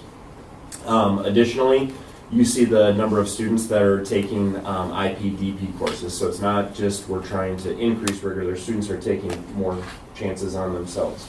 In IB courses, we're adding 3 concurrent math enrollment courses next year, as well as additional sections to our AP courses that we offer. The ultimate metric for us, as Tom said, the ultimate metric for us is our graduation rates, and we won't know this year's graduation rate until next spring, but we tried to crunch some numbers to really reflect on it. And if we use like data from last year to this year, the number of students that were enrolled in our school at the end of last school year versus the number of students that graduated, last year we were at 76%, a number that is unacceptable. This year, if we use that same data, the number of students that are enrolled in our school at the end of the school year, with the number of students that graduated, we jumped to 87%. We took a massive leap forward, and this was year 0 of really laying that foundation. Next year, we're leaning into the 3 pillars of Park Center, and I'm going to get super acronym here, but we have BAR, building assets and reducing risks, which is really about developing relationships with students and diving in and better understanding how to interact and engage with students. Avid, we are going to Avid school-wide and then bringing in the Avid 9 elective. This summer, we're sending our entire 9th grade team to Summer Institute along with their co-teachers to make sure that we're building in those wicker strategies from grade 9 into grade 10 and grade 11 into grade 12. And then, of course, maintaining our work with IB, as I mentioned, IB for all in 11th grade, and then looking at 12th grade while increasing the number of students that are being full diploma students. Last year we had 1 full diploma student. This year we'll have 4, and next year we have 8 that are signed up to be full diploma students. And so the work is really about, yes, it's about dropout, yes, it's about graduation and everything else, but it's also the spaces in between of how are students engaging with it, how are they finding their own pathways with it and showing up as their authentic, wonderful selves at the end of their time at Park Center Senior High. Thank you. So next steps. As I said at the beginning of this presentation, to continue to improve on the delivery of vision cards for each strategic direction, we'll look to really narrow the focus to ensure that the data that we are reporting on is directly aligned with the practices that will positively impact the achievement and experiences of our scholars. Through the continuous improvement of the vision cards, we will also need to look at the ranges that you saw today. When we came up with the ranges, we used the best information we had, and we did use the research to find the ranges, but we may need to look at adjusting some of those ranges because it was just our best effort at that time. And now we've had another year of practice with them, so we can see where they go. Someone else is going to do that, so I'm going to wait until the following year too. And then also, this has been on our next steps for vision cards since the beginning, is really to humanize the data and include student voices. We've been able to do that a little bit. I did reach out to get students to come tonight to speak, but as graduation was Sunday, no one was really jumping. So I did want to make Naiman and Jules stay extra presentation, but they also offered, but I said, no, you're good enough, thank you. So this is what we have for Vision Card A and B, and I really want to thank the people from sites who have come and shared what's happening at their site. So many exciting things when you go out and listen to people, and what everyone is talking about is students, right? What are our students doing? We've gotten to a place where that is just common language. We are focused on student achievement. And what does that look like across our sites? One of the neat things that I think we've shared previously in these meetings is that we're working on redesigning learning leaders so that learning leaders actually have an opportunity to share among themselves more than they have in the past. And so that's one of the things we look forward to as we're sharing those best practices that continue to come. So we are open for any questions. All right, great. Board members, any questions or comments? I got a few. I'll be quick, promise. I'm excited at some of the data that you've shared, street data that you've shared as educators, and I'm looking forward to seeing the strategic B1 change because of that. Not B1, I'm sorry. The achievement one with the 12 by 12 plan and the achievement indicators. I have another question on B1. I really can't, with Park Center's data, I mean, that's truly amazing. And would you say that the demographics of the students that are in the IB programs is reflective of your school's demographics? By and large, yes. Yeah, okay. That's pretty awesome. So I'm hoping to see some of these disparity numbers change because of that. And I'm glad that you'll be sharing with your colleagues all the wonderful things that you've learned. My question for Robin is, when I looked at the professional development, and we went from 89% participation to 75% participation. Like, is there something that we know that how that happened, or? We don't know exactly what took place. And remember, this was for the 2020 school year, so it wasn't this school year. Right. But we have been doing, and we continue to do feedback from teachers. Each time we have a professional learning session, we collect feedback on their recommendations and suggestions and how the professional learning has impacted them. And we have not seen a real change in that feedback. It's pretty consistent. I mean, once in a while we'll have a session that maybe people, were blown away by or didn't love. And that's reflected, but we have not seen like big changes to show this data. Like what's behind this. And there was no like somebody forgot to take attendance somewhere or something like that. We've looked carefully. I was hoping it was very carefully at this data. Okay. Yeah, that just, as an educator, that just makes me kind of sad. So, thinking about it or just giving a narrative, we know that teachers have felt challenged and overworked, and the day that you have professional learning, you don't have to make sub-plans.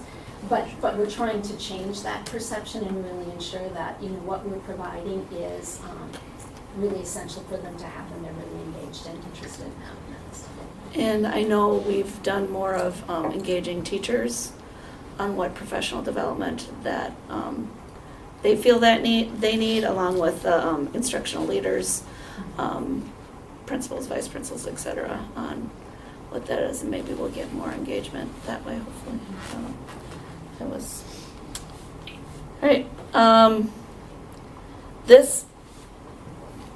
The last question I had is, what are we doing to encourage more Black and Hispanic students? Because I noticed those were some of our lower numbers in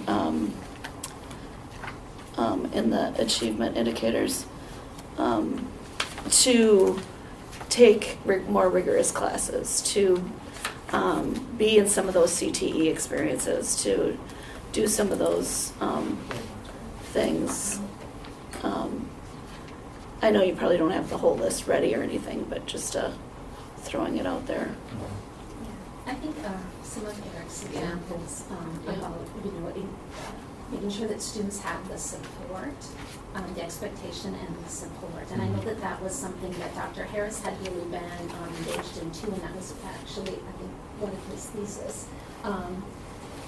When he was getting his doctorate, was about how do we get more students engaged that represent our school. And so that's something we're going to be looking at and studying and moving along with. But I think that students have to see themselves in those courses, and we need to make that really evident that they're going to be successful and have the support they need. So I don't know if Dr. Bass had anything to add on that. Well, and I really see, what Alex in Northview's been doing as the stepping stone for that. Absolutely. Because if we can, identify those factors that may contribute or that co-occur at the very least, we can start younger. I think too, the work that we're doing around AVID will be helping that, as that's going school-wide and is now in all of our secondary sites. That's going to hopefully increase the confidence and the skills that students have to participate in those. And also the expectation that they can do that and the support that they have. Game changer in Columbia Heights. To answer that question at a site level, a couple of things that we're doing is at Park Center, we're bringing in family and community engagement, the department, into Park Center, and we're housing them next year to better collaborate with their families. We've shifted a lot of our evenings and our focuses from data-driven nights to information receiving nights, where, like for our registration conferences, it went to a format of sharing out about curriculum rather than trying to make sure we understood how many tallies each student was going to have. And then even in terms of how we talk to our students and when we talk to our students, and making sure, like IB history was one of our biggest ones, is if their 10th grade US history teacher was telling them you should be signing up for IB history, they're taking leaps of faith on them, and we go from this year one section of IB history in 11th grade to 2 sections of it next year. It's really about that teacher to student connection and connection with the families and bringing them into the fold. Yeah, I've seen that experience in Columbia Heights too, so thank you for doing that. I'm done. Any other questions? I have just some questions and short comments. Hopefully it's quick. I think one of the questions that I had was on one of the earlier slides, the behavior incidents. And I apologize if I missed the explanation, but was just wondering why the baseline range is so large. It's one of the only ones I've seen that has such a large range, and I was just wondering that the thinking behind that, the 40% to 79%.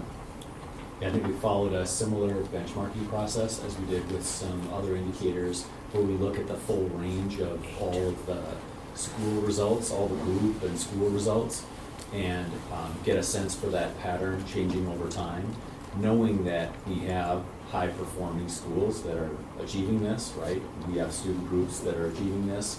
And so it's really trying to get to that place of what is something that is reasonable and yet challenging. And so that's really where those ranges come from, is that benchmarking process. Does that help at all? Is there... It does. I think my concern with that is if it dips too much, I wonder if we sort of lose a sense of urgency to intervene. Mm-hmm. If it's in that baseline category, but we should really be looking at it in the concern category. I hope we're not kind of missing the boat on that. Good point. Yeah. So the other comment that I wanted to make, just for Alex, loved the street level data. I think with the exception of having students come into work sessions, these tend to be very high level, so it's helpful to actually be able to see how it's working in schools and impacting individual students. So I appreciated that, and hope we can see more of that as it makes sense for what's to come. One of the questions that I had was the student stakeholder survey, belonging, classroom respect, hope, and trusting adults. I was wondering if we could get some school level data for American Indian, Asian, and Black students. Okay. Those had some of the lowest percentages, and I was just wondering how much school climate and some of the supports that we have in place in schools are impacting these percentages, particularly thinking about the students we saw today. So that's a request I have for staff. Just one follow-up on that. Yeah. Are you more interested in looking at results from this year, so 2024? Because it's actually a new survey. We've actually changed a bunch of the questions. And some of that is, as Robin was mentioning earlier in response to the board, would you be more interested in the 2024 data or looking back at what we have here going back to 2023 or earlier? I would prefer the 24 because Okay. that's where we're at. Just, with the understanding that as we're looking at individual school data, the numbers may be very small for American Indian students at each site. Yep. Are you okay with the 24? Assuming the percentages are similar with the updated questions, I'd be fine with that. Okay. But that's an assumption. Okay, thank you. The other thing I had was, so family stakeholder survey, my scholars' cultural history is represented accurately in the curriculum. My scholars' opportunities to influence their learning experience. My scholar sees how their learning connects to the real world. So those percentages were also really low. And it took me back to the presentation we had earlier on the resolution. I know we've talked a lot over the years about expanding the ways that we are representing the cultures of our students in curriculum and in the classroom, and even creating programming.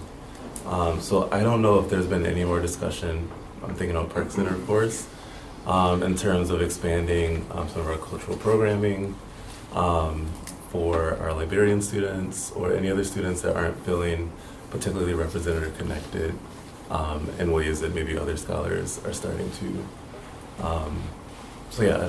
Maybe I just don't know all of the programs that you have at Park Center, but that's kind of a question that I had, just wondering what we're doing to increase those percentages. Specifically at Park Center too, the big pieces that I can tell you that we do is, we had our Prism Affinity group here this evening, but that is one of about 40 different affinity groups that we have at Park Center. Mm-hmm. We do have a West and East African student union group, we have a Black student union group, Asian student group. It runs the gamut, and the idea is that we want to be able to find a home for every one of our students, so that they're better connected.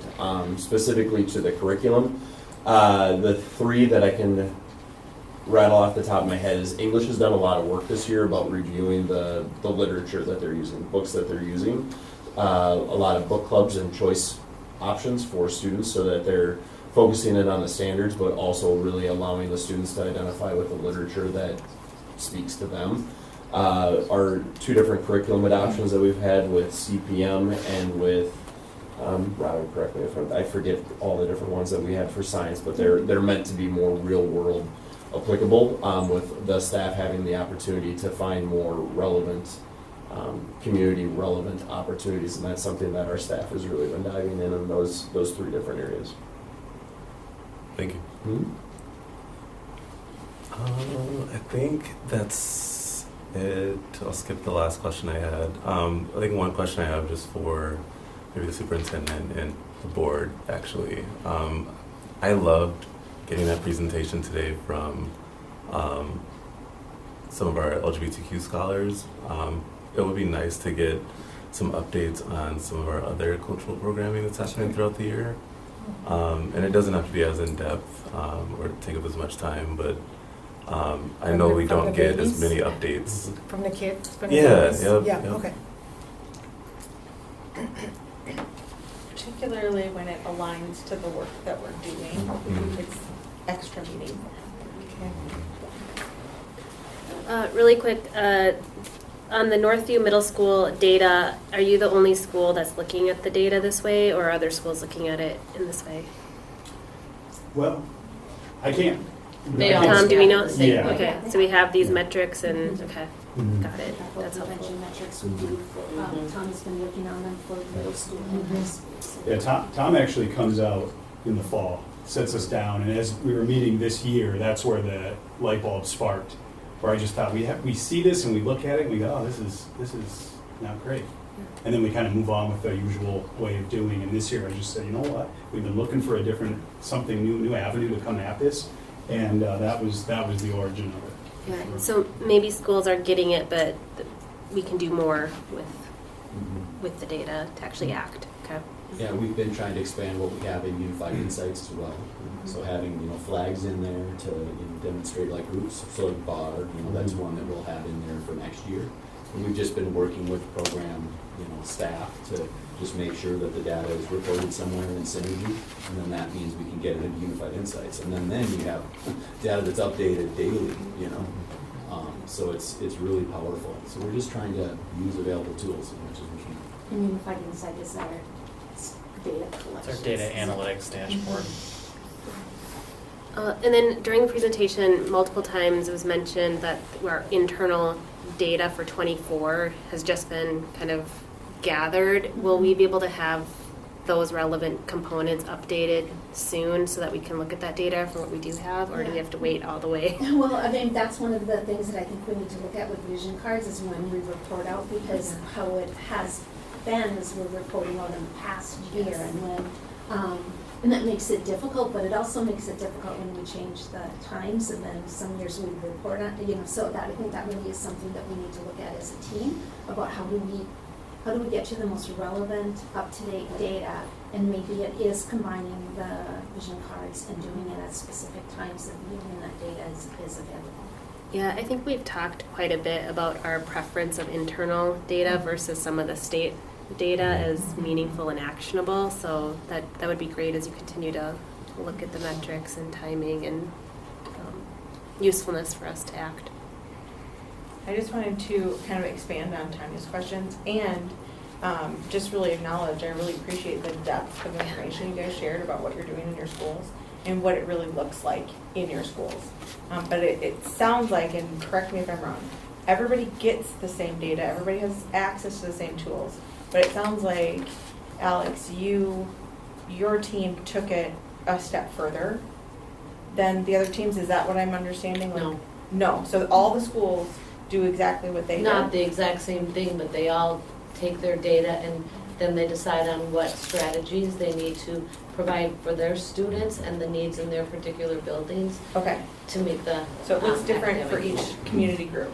Yes, there's some Okay. things that are very common, such as what Robin was mentioning about Avid being in all of our secondary schools. And so there's some, they're all using like the Wicker strategies, writing, inquiry, communication, Right. organization. I guess what I'm getting to is like where they're looking at each student, Oh, their yes, risk level. they're doing that. But connecting a person to that student, I love that.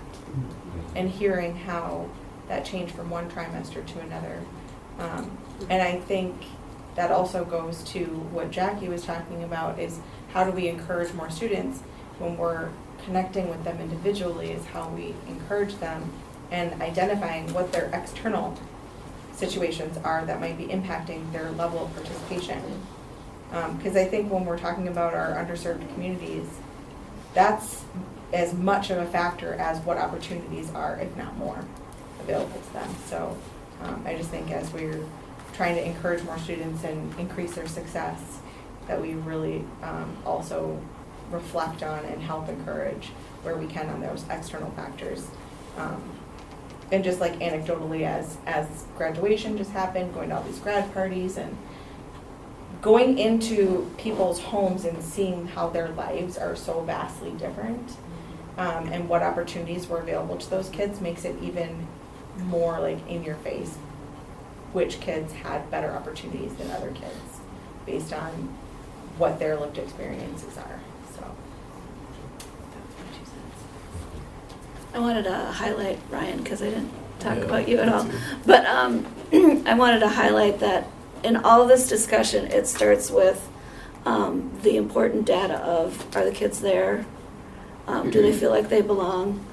Who's there to connect with them? and to create that culture of you belong. And you know, in my classroom, if a kid's gone, we all say, who's missing? And we all we blow them some love. You were talking 4-year-olds, you know.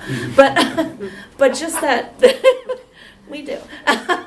But just that, you know, building that community of someone's missing, and that creates a little hole for us.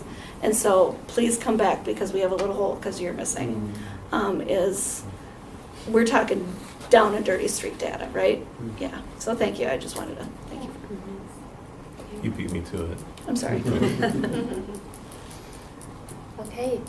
Any other questions? Thank you for hanging out with us until 9:26. And so with that, this work session is adjourned at 9:26 p.m.